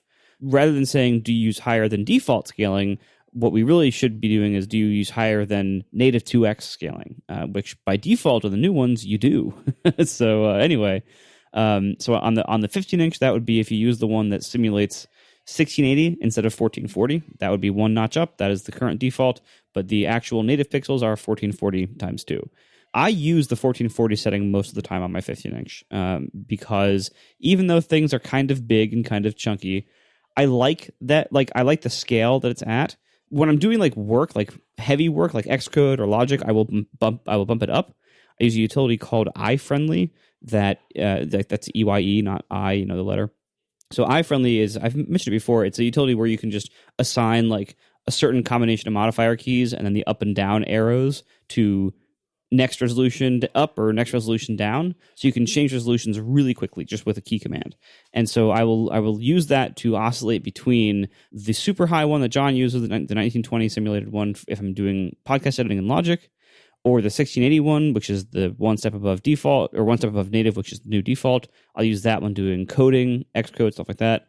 Or if I'm just doing email and Twitter and wasting time like that, I will use the 1440, which is the native 2x mode, where everything's a little bit bigger. Real-time follow-up on my Adorable. I actually do have it set to more space. So the default is 1280 by 800. I have it set to 1440 by 900. I guess my eyes aren't as bad as I thought. Go me. An actual 2x pixels on that, or something like it's like the 1152 whatever by whatever. That's the actual 2x pixels on that screen. Yeah, 1152 by 720. Your eyes are bad though, Casey, because you couldn't tell it was non-native. Yeah, it's real blurry. I hope so badly that when they do a major redesign of these laptops, I really want to see the 2x pixel, actual pixel nativeness move up one step. Like I want the 15-inch to actually have, 1680 times 2. I want, and similar, like I want the 13-inch to have 1440 times 2. Like I want them to actually move up a step in pixels to match their current space setting defaults. Do they ever do that on the Plus phones? Oh, that's a good question. The Plus phones are still using their like 3x scaling down to a 1080p screen, but the iPhone 10 actually has those 3x pixels. Yeah, that's kind of a shame about the Pluses. I was hoping that eventually there was like a stopgap and eventually they would just do native, but I guess they did, but just on the 10. So maybe when they're all 10-ish phones, we'll finally be done with that non-native. Not that it's bad. It looks fine on the Pluses, but it bothers me at like a anal retentive level. And honestly, I think like on the 15-inch, when you run it at the one step above at the 1680 step, I think it looks okay. I can usually stop noticing it after a little while. But when I spent that day owning the 12-inch, I never stopped noticing that the screen just looked kind of blurry and crappy. Like I think the smaller the screen is, the more apparent that difference is, and the 12-inch I think looks noticeably bad in that way. I am glad I cannot see it. Yeah.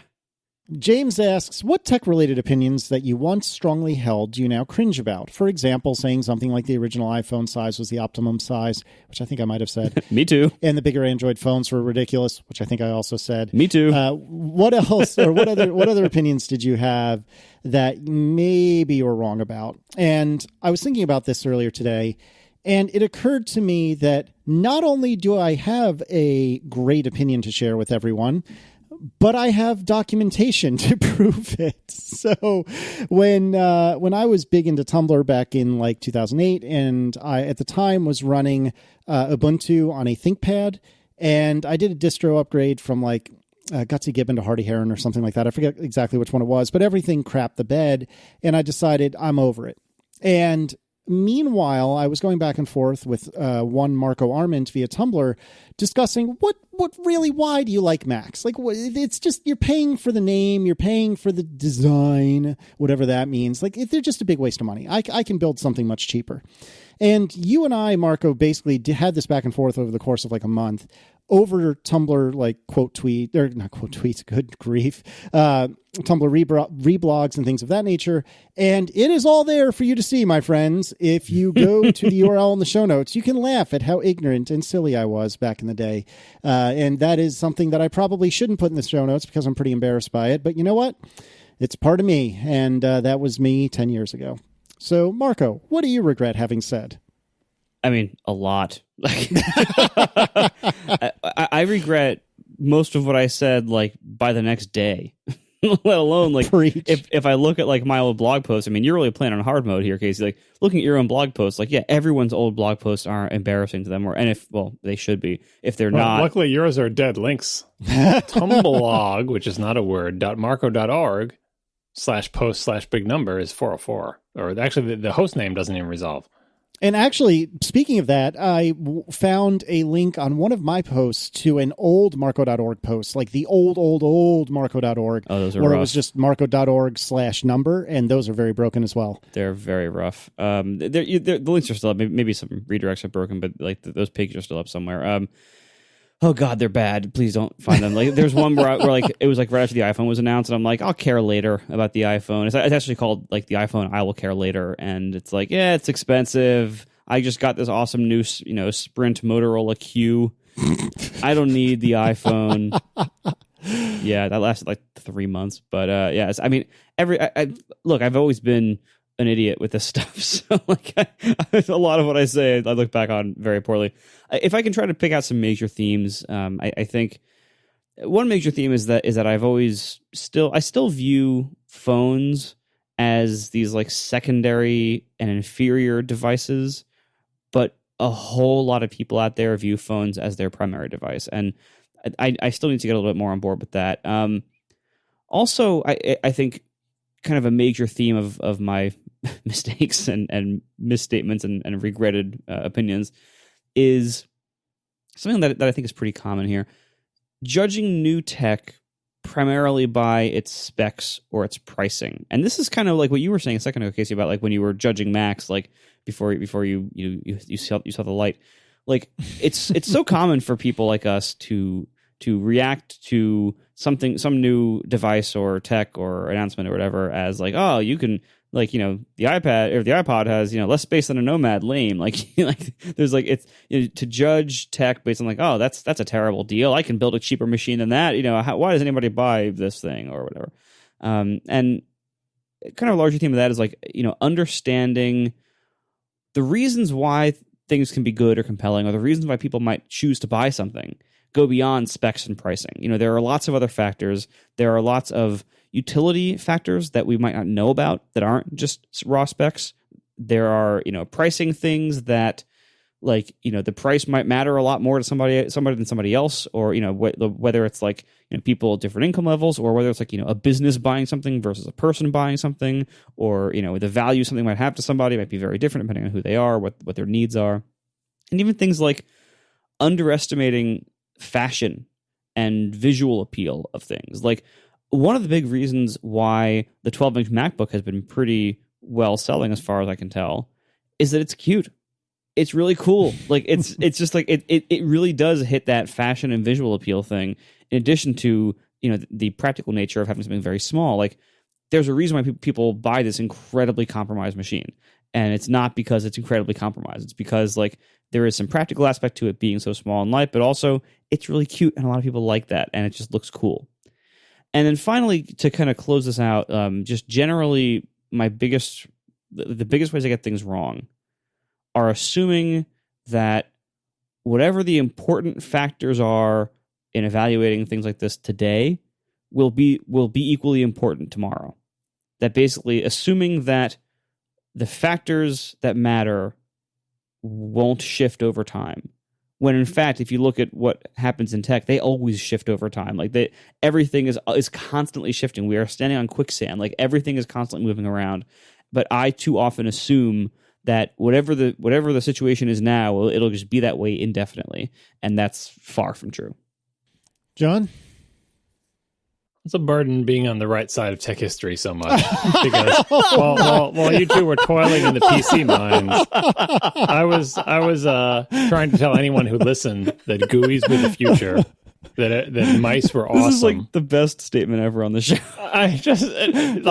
But no, seriously, I was not trying to be like silly. I was trying to think of an opinion like that I would cringe about. So part of it is and you've thought of none. I've been an Apple fan from the start. So my opinion is that it's so hard being right all the time. Well, no, but like if you're an Apple fan from the start, you had to endure like a decade of everyone telling you were nuts and that you knew nothing about technology and that only toy computers had mice and the GUI was stupid, right? And there was, it wasn't actually that long, but it seemed like a long time, and it seemed like everyone else said that, and you were in this, but we were eventually proven right. And cringeworthy opinions, like I was thinking about how much I preferred essentially 72 DPI black and white screen, like on the original Mac. Like the pixels could be black or white. There was no gray, like to be clear to the people listening who don't remember this. That was it, black or white. But the pixels were really, really small. Like they were essentially 72 DPI, like 1x, what we would consider 1x in today's Retina parlance, not 2x Retina, but 1x, like the, half of that resolution. And I preferred that to CGA 320 by 200 with pixels the size of boulders, even though they had color, right? Or whatever was CGA, 8 color, 16 color, 8 color, I think maybe 8 ugly colors. And yeah, you would think, well, okay, later you'll look back on that and say, how could you have preferred black and white? But I look back on it and say, I still think that was, for my taste, my personal taste, that's what I preferred. And I don't regret it and saying, oh, you were just saying that because your computer couldn't have color, because there was no option for color on the original Macs until the Mac 2, right? Which I didn't have, even when it came out. So was it motivated by just the things I can't have? But I look back on it now, many, many years distant, and say, I kind of do prefer the precision of the monochrome screen than having 8 very ugly colors in CGA with like whatever rectangular pixels or whatever, right? I still hold that opinion. And that gets to the heart of this whole cringe about now. I don't regret having opinions that were based on the best information available at the time, right? Like that, I couldn't have been expected to know the future. And so I don't regret, like, I mean, maybe you could say it's a lack of foresight or whatever, but it's difficult for me to think of, big phones are a good example. I still don't like big phones. And you could say, well, I never made a proclamation that the world won't like them or that no one should have one, right? But I made a proclamation that I don't like them, and I still don't like them. They're just not for me, right? If I had made a proclamation that Apple should never make a big phone because no one will ever buy them, maybe I would cringe about that, but I don't think I ever did that. Like I'm so retentive about this. Maybe it comes from writing all those articles and getting all people yelling at me about them early on, but it's like, I'm pretty careful in what I say to be measured. It may not be what people hear, but it's definitely what I always wrote, because my greatest joy in the world was quoting myself back to people, because they would say, you said the blah, blah, blah. And I just copy and paste from the article in the comment section and say, here's the sentence that I wrote. And they would say, but that sentence says whatever. And then I would paste the same sentence and I put a word in bold. I'd be like, reading comprehension, people. It's right there. It's not what I try to be precise. And podcasts is obviously harder to be precise. But in general, I feel like I've been mostly measured with things. The best I came up with, and I think it's a pretty good one, although still I feel like it falls under the category of best information available at the time. I don't think it's cringeworthy, but it's probably my worst call ever. It was a call. It wasn't like a strongly held opinion, but this thing was stated as like, what strongly held. This wasn't a strongly held opinion. This is more like a one-off, which is perhaps just as damning or whatever. But I feel like it was something, an opinion, a prediction based on the best information available at the time. And it was back before, like Steve Jobs I think they had bought Next or whatever, right? Apple had bought Next, right? And Steve Jobs is not really back. He's like, I don't think he was even interim CEO at that point or whatever. It was like, so what's the deal? So Apple got Next, they were looking at B, they got Next. Next is cool. B was cool. They went with Next. And hey, you get Steve Jobs back. Isn't that great too?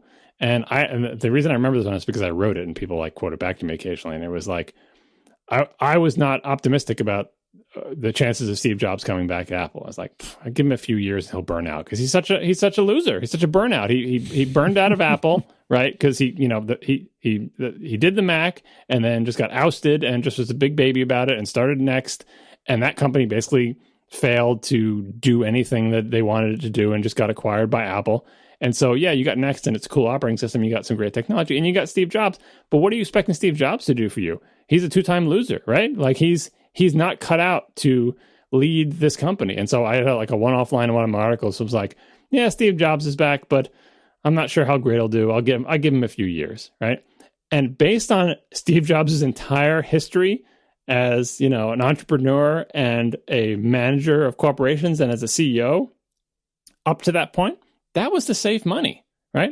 It was the wrong call, obviously, and perhaps the wrongest call ever to be wrong, but it was based on the best information available at the time. It's not like I was ignorant of Steve Jobs' history. I'd read everything about him. I'd been following his entire career. He was like my idol, right? I loved the Mac. I loved everything about it. But as a great person to lead a company in the right direction, he had not proven to be that at all, right? So that's probably my worst call. And I don't cringe about it too much, but it was just so incredibly, fantastically wrong. And again, just a one-liner, a throw article. But all my other tech opinions, I feel like mostly are founded on reasonable conclusions based on the information available. I'm going to throw this to you too, because maybe I'm just terrible at remembering places where I made a terrible call. Is any that you can recall in the history of ATP or even before that you want to remind me of that I'm forgetting? Bazell.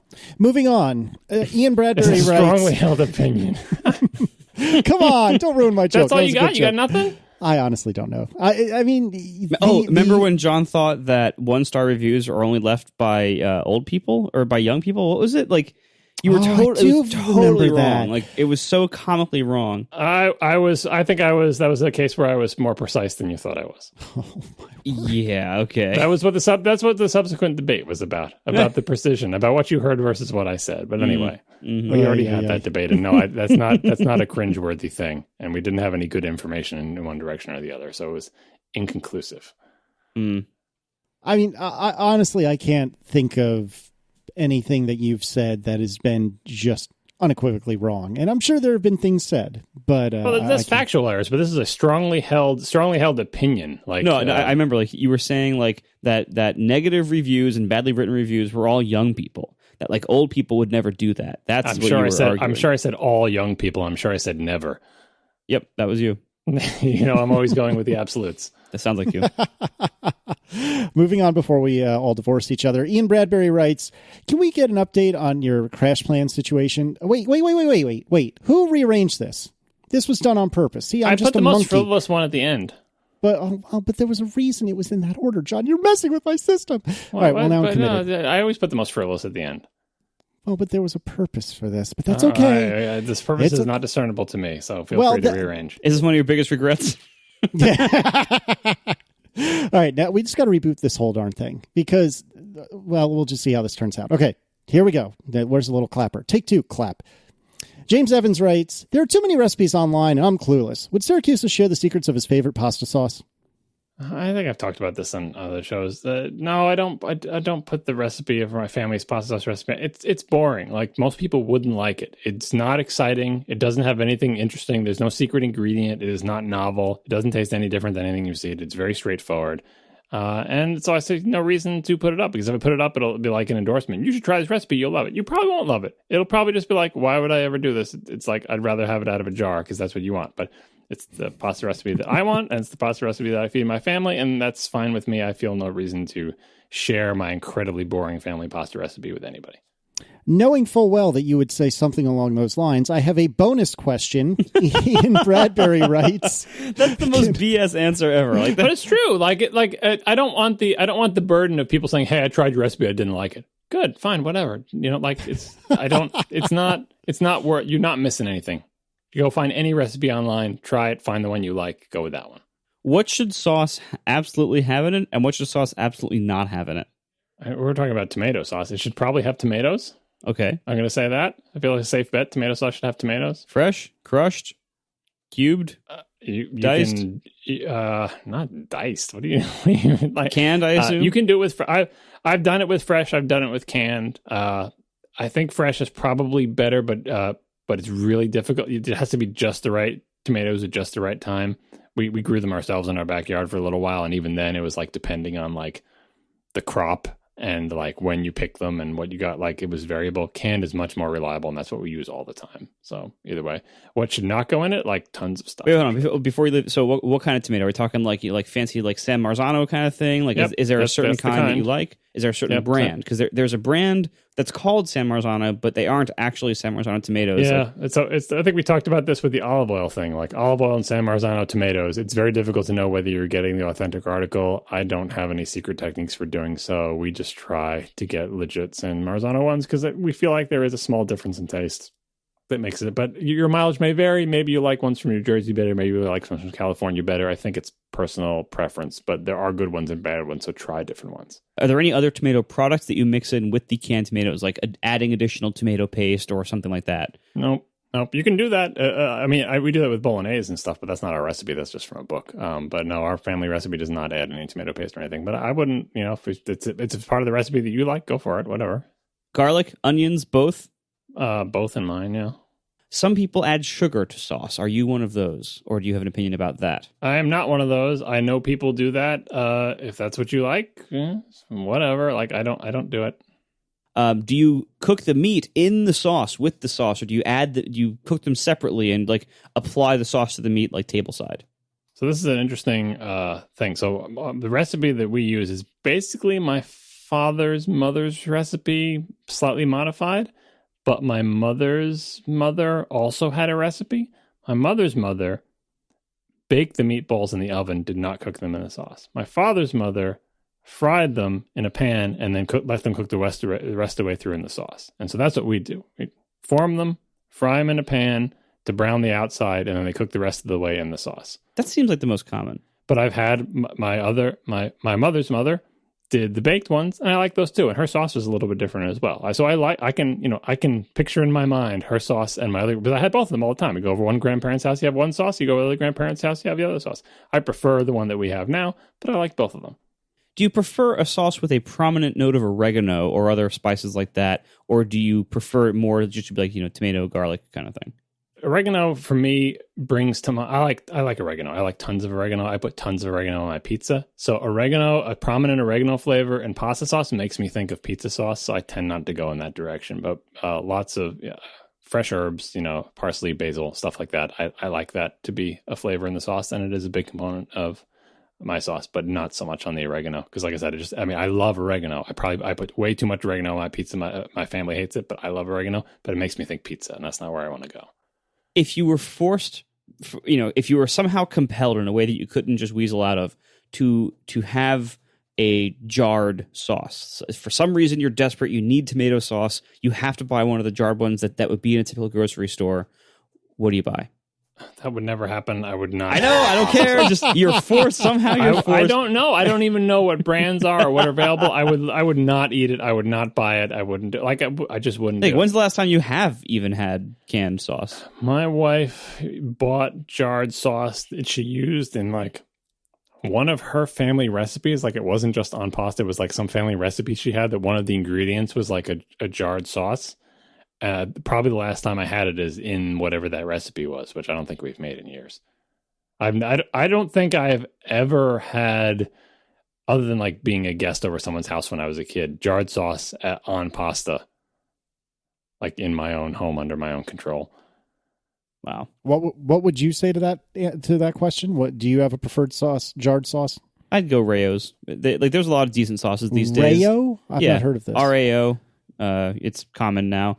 It's a little expensive. One of the big jars might often be $8 if it isn't on sale.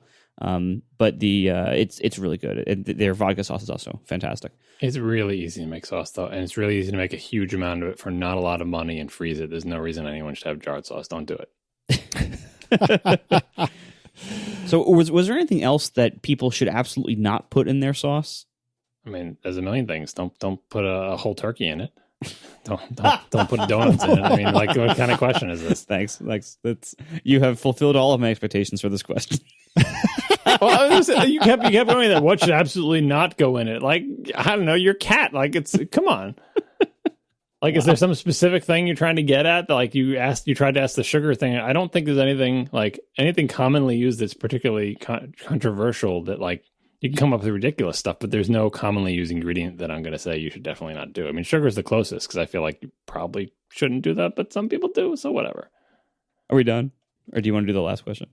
Let's do the bonus question since it'll hopefully be quick. Although now my whole joke is ruined because I put this question in expecting John to not say anything about his sauce. And I'm actually kind of proud of you, Marco, because you were able to tease out some facts despite all that. So made with tomatoes, basil, and oregano and onions and garlic. You've cracked it. You've cracked the code.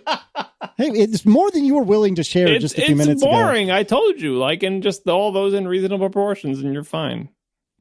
Anyway, Ian Bradbury writes, can we get an update on your crash plan situation? How do we come back from that? We don't have to cut it. This is why you have an edit. No, go for it. We're talking about crash plan. Yeah, let's talk about crash plan. By the way, we're sponsored this week by Backblaze. Go ahead.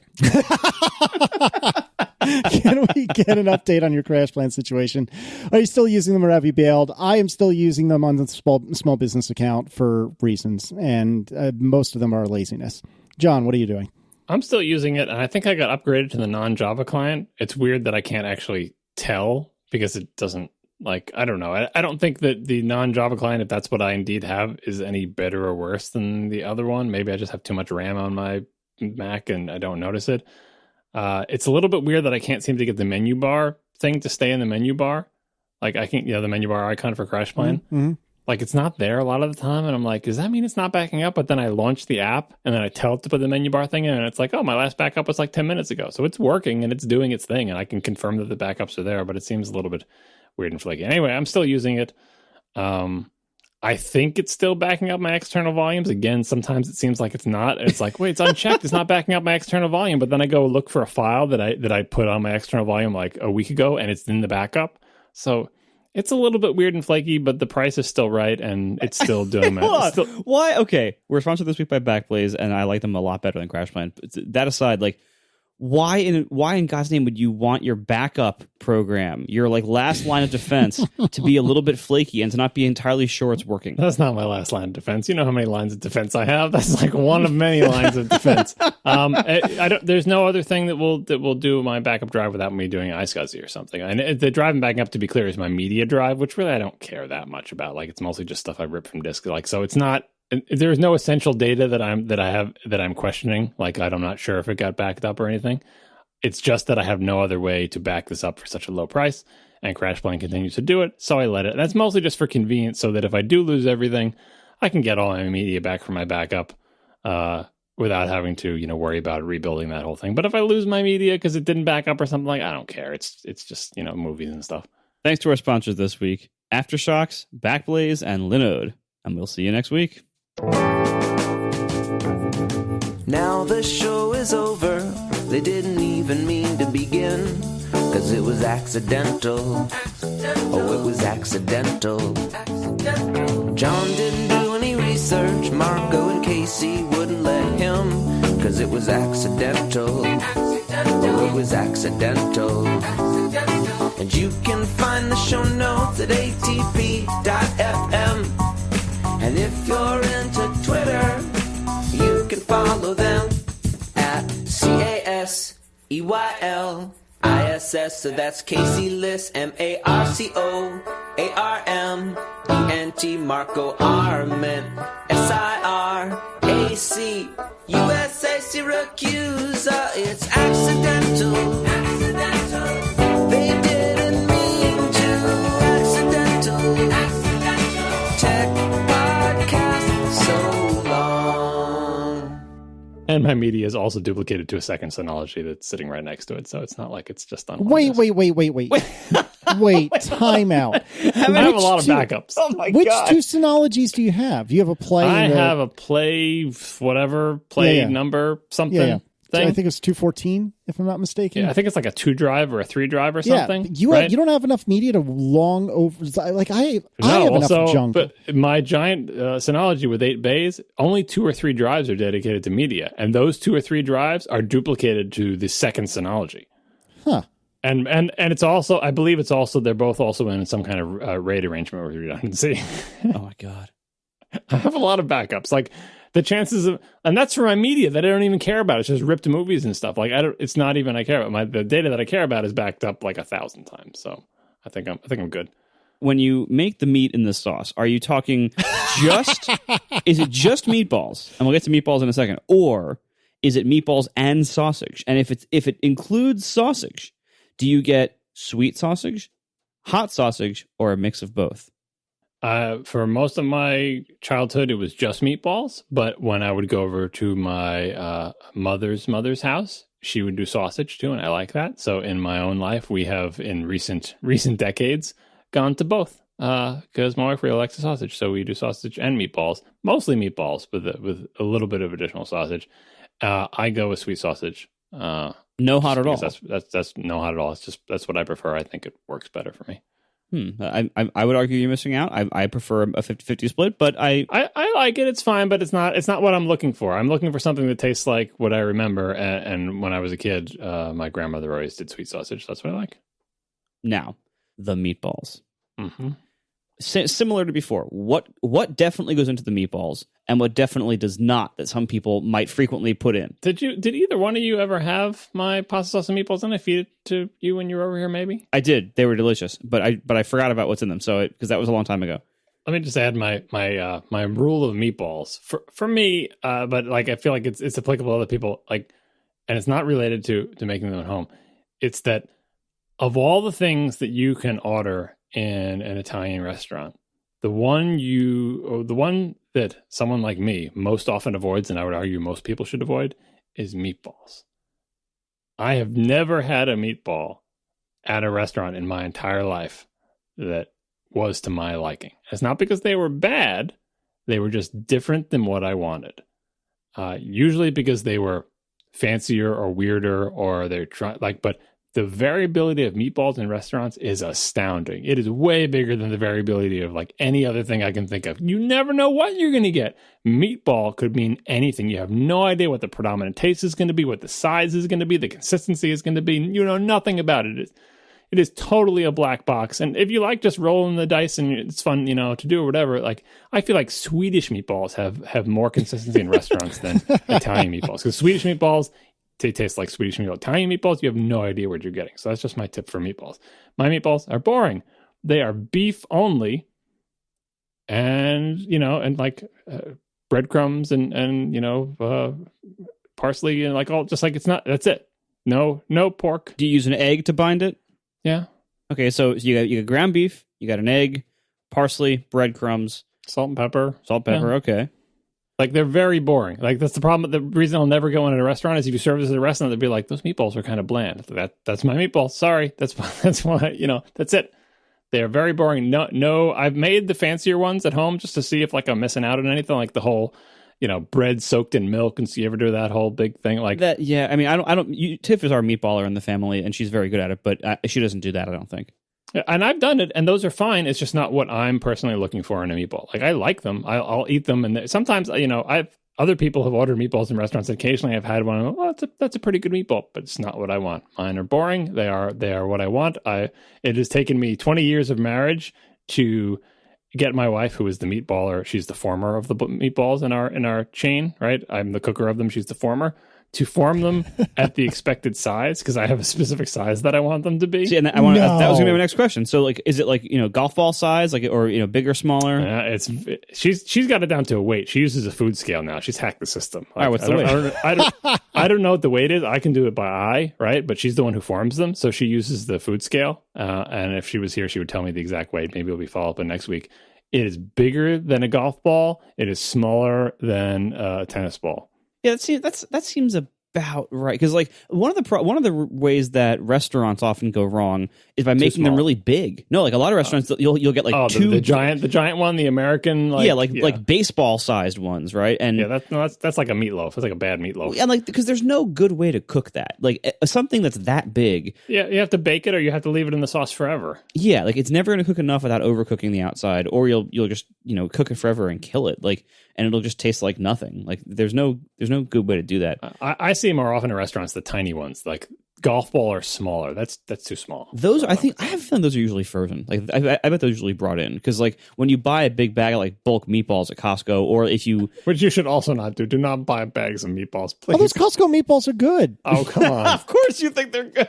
Meatballs are so easy to make. You take meat, you put it in a ball. Like it could not be easier. I'm pretty sure it's the Costco ones that I have realized over the last year or so are friggin' delicious. I love those things. I'll have to look and see what we have. No, I feel like if you have meatballs for some not very important purpose, like if you're making a meatball sub, I love a good meatball sub, but honestly, the quality of the meatballs on a meatball sub is not as important as the quality of meatballs if you're having like pasta and meatballs as your entree. If anything, you want the meatballs on a meatball sub to be like the crappiest meatballs they could possibly be, because it's like crappy fast food. Like it's It's like wanting processed American cheese on your grilled cheese, because that's what a grilled cheese is supposed to be. Right, or like a cheesesteak with Cheese Whiz, because like that actually everyone's got their line. No, like I've been converted on this over time. Like I used to be solidly provolone on the cheesesteak, but I tried with a couple of trips to Philly in the last few years. I finally tried Cheese Whiz, and I had to admit, like I even did. Tiff and I got a provolone one, she got a Cheese Whiz one, and we each traded half of the other, so that we could each have half of one, half of the other. It was unanimous. We both agreed. Yeah, the provolone's good, but the Cheese Whiz was definitely better. Well, we learned about both yours and Tiff's junk food tendencies from Top 4, so that kind of fits with my new culinary vision of your both of your palates. Real-time follow-up with regard to the meatballs. Little Birdie has told me that the correct weight is 3.5 ounces. All right. Thank you, Little Birdie. So I'm curious, you mentioned what goes into it, breadcrumbs, an egg, and everything. I don't remember hearing you mention onion. Do you not put onion in meatballs? And if not, why? I do not. Why?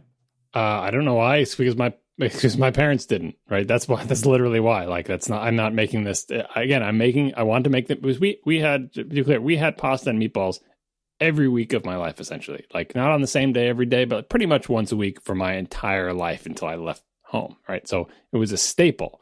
And a staple like that, like I liked it. It was good. It was one of my favorite meals. I want to keep having that meal.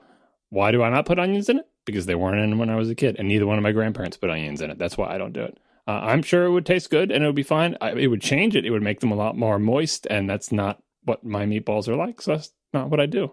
Are there any ways in which you deviate from your parents' recipe on this traditional meal? Yeah, like the sausage is like combining, because my father's mother didn't do that, but we put that in. The recipe I got from my dad, because he was the one who always made sauce at home.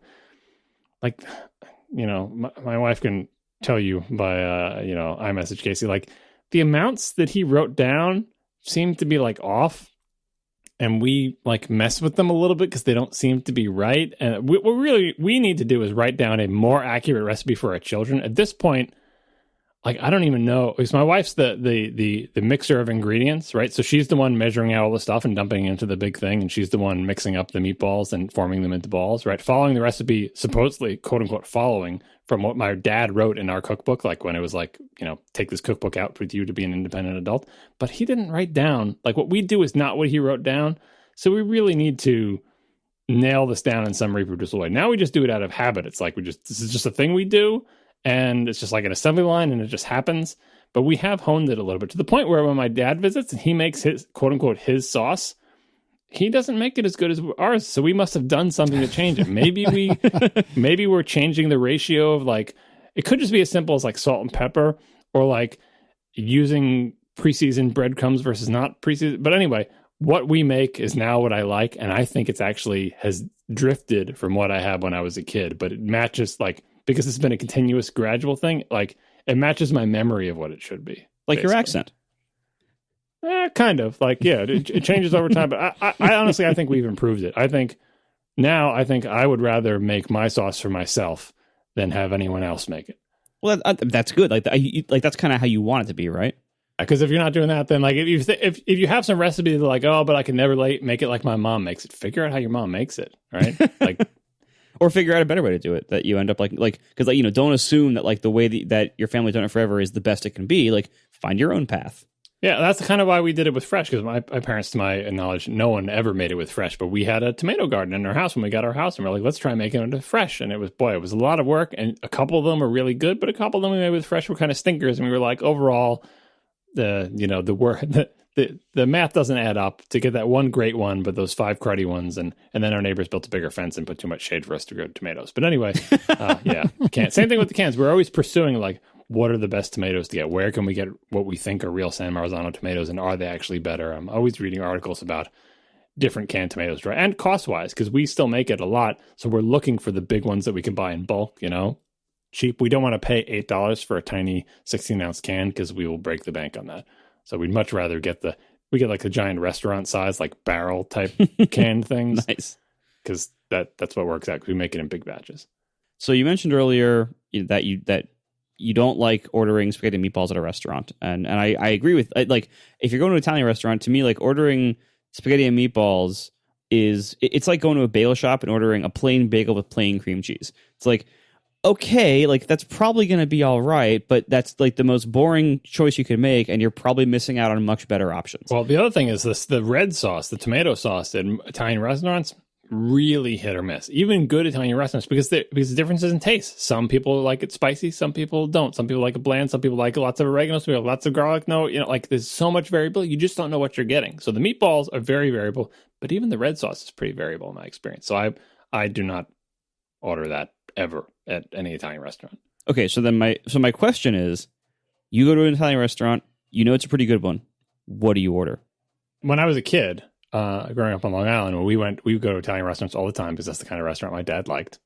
And my wife can relate. It's the I'm shocked. I like too. The kid thing to get, the thing that I and my siblings always got, and I just associated in my mind, like, this is what kids get at Italian restaurants. I have no idea if this is true, but what we always got was baked ziti. Oh, that's a good choice.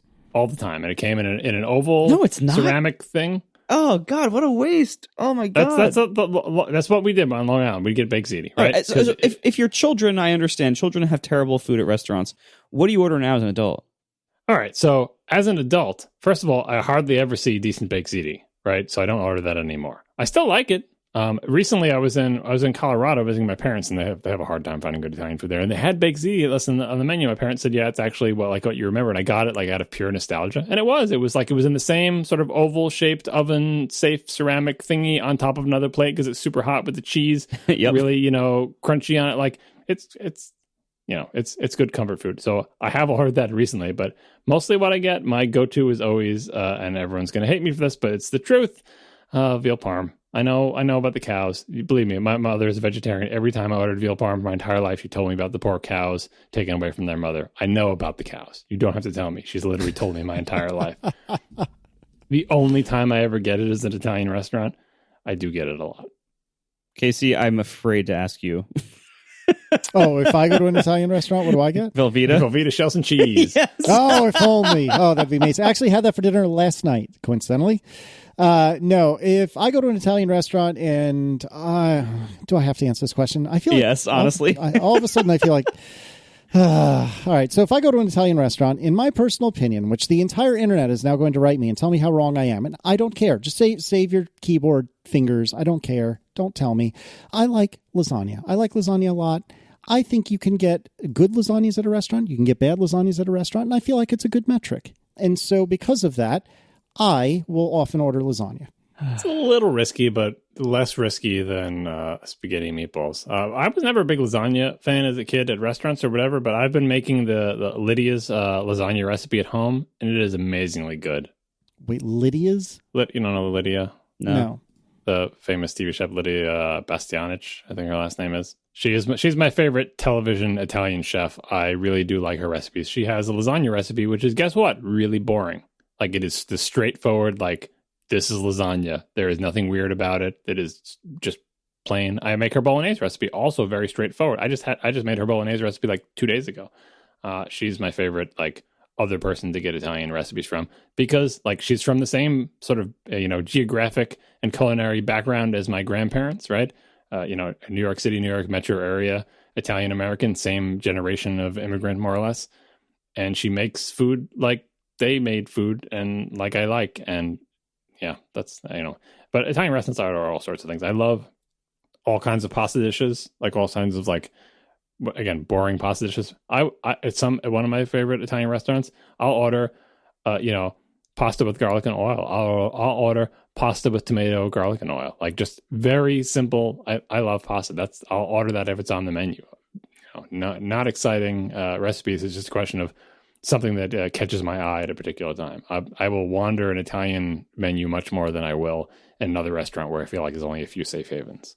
Dude, first of all, that reveals a lot of like about your psychology of restaurants, that like you look at this as like, this is a safe haven. Like, I can only order these things that are safe on the menu for things I don't know. Yeah, well, if you go to a fish place and you don't like fish, you're looking for like the one fish option, or like lots of. I'm not particularly adventurous with food, so looking at a menu, there's often only like 2 or 3 things that I think I would even potentially like. But in an Italian restaurant, I'll like almost anything that's not fish. I'm being told by the arbiter that you do indeed order a lot of veal parm, but not as consistently as you used to. Sometimes it's not always on the menu, and sometimes I have a crisis of faith, and I'm like, this veal parm is not going to be good. I can't order this. I have to, you just don't know. Like, you see it on the menu, but you're like, maybe not. Does it not bother you, like when you mentioned a minute ago, like that you often will just like get pasta with garlic and oil or whatever? Like, does it bother you to order something that you could very easily make at home? Oh, no, it doesn't bother me at all, because someone else makes it for you. That's what you pay them for. Like, I mean, I will very often complain when I order an exact dish that I make at home, and I order it and I go, mine is 10 times better than this. See that to me, like, that's the risk. Like yeah. Ordering like a veal parm, that makes sense, because that's something that like most home cooks are not going to make. Right, like that's so that you can. We're not going to buy veal because you're too guilty in the store, but at the restaurant, I'll do it. Right, yeah, the restaurant's like, well, you think, well, they already have it back there. I know it's terrible, but and it's like, to me, like, I'll go for, usually if I'm in an Italian restaurant, which honestly isn't that often, but when I'm in an Italian restaurant, I'll usually go for some kind of fancy pasta dish. So like maybe a ravioli or a tortellini, or just like a cool shaped pasta like orecchiette or something with sausage and vegetables or something like that, like some kind of like a fairly complex dish that like I probably could make this at home, but it would be like a lot of chopping and it'd be like a lot of steps. So like I'm probably not going to.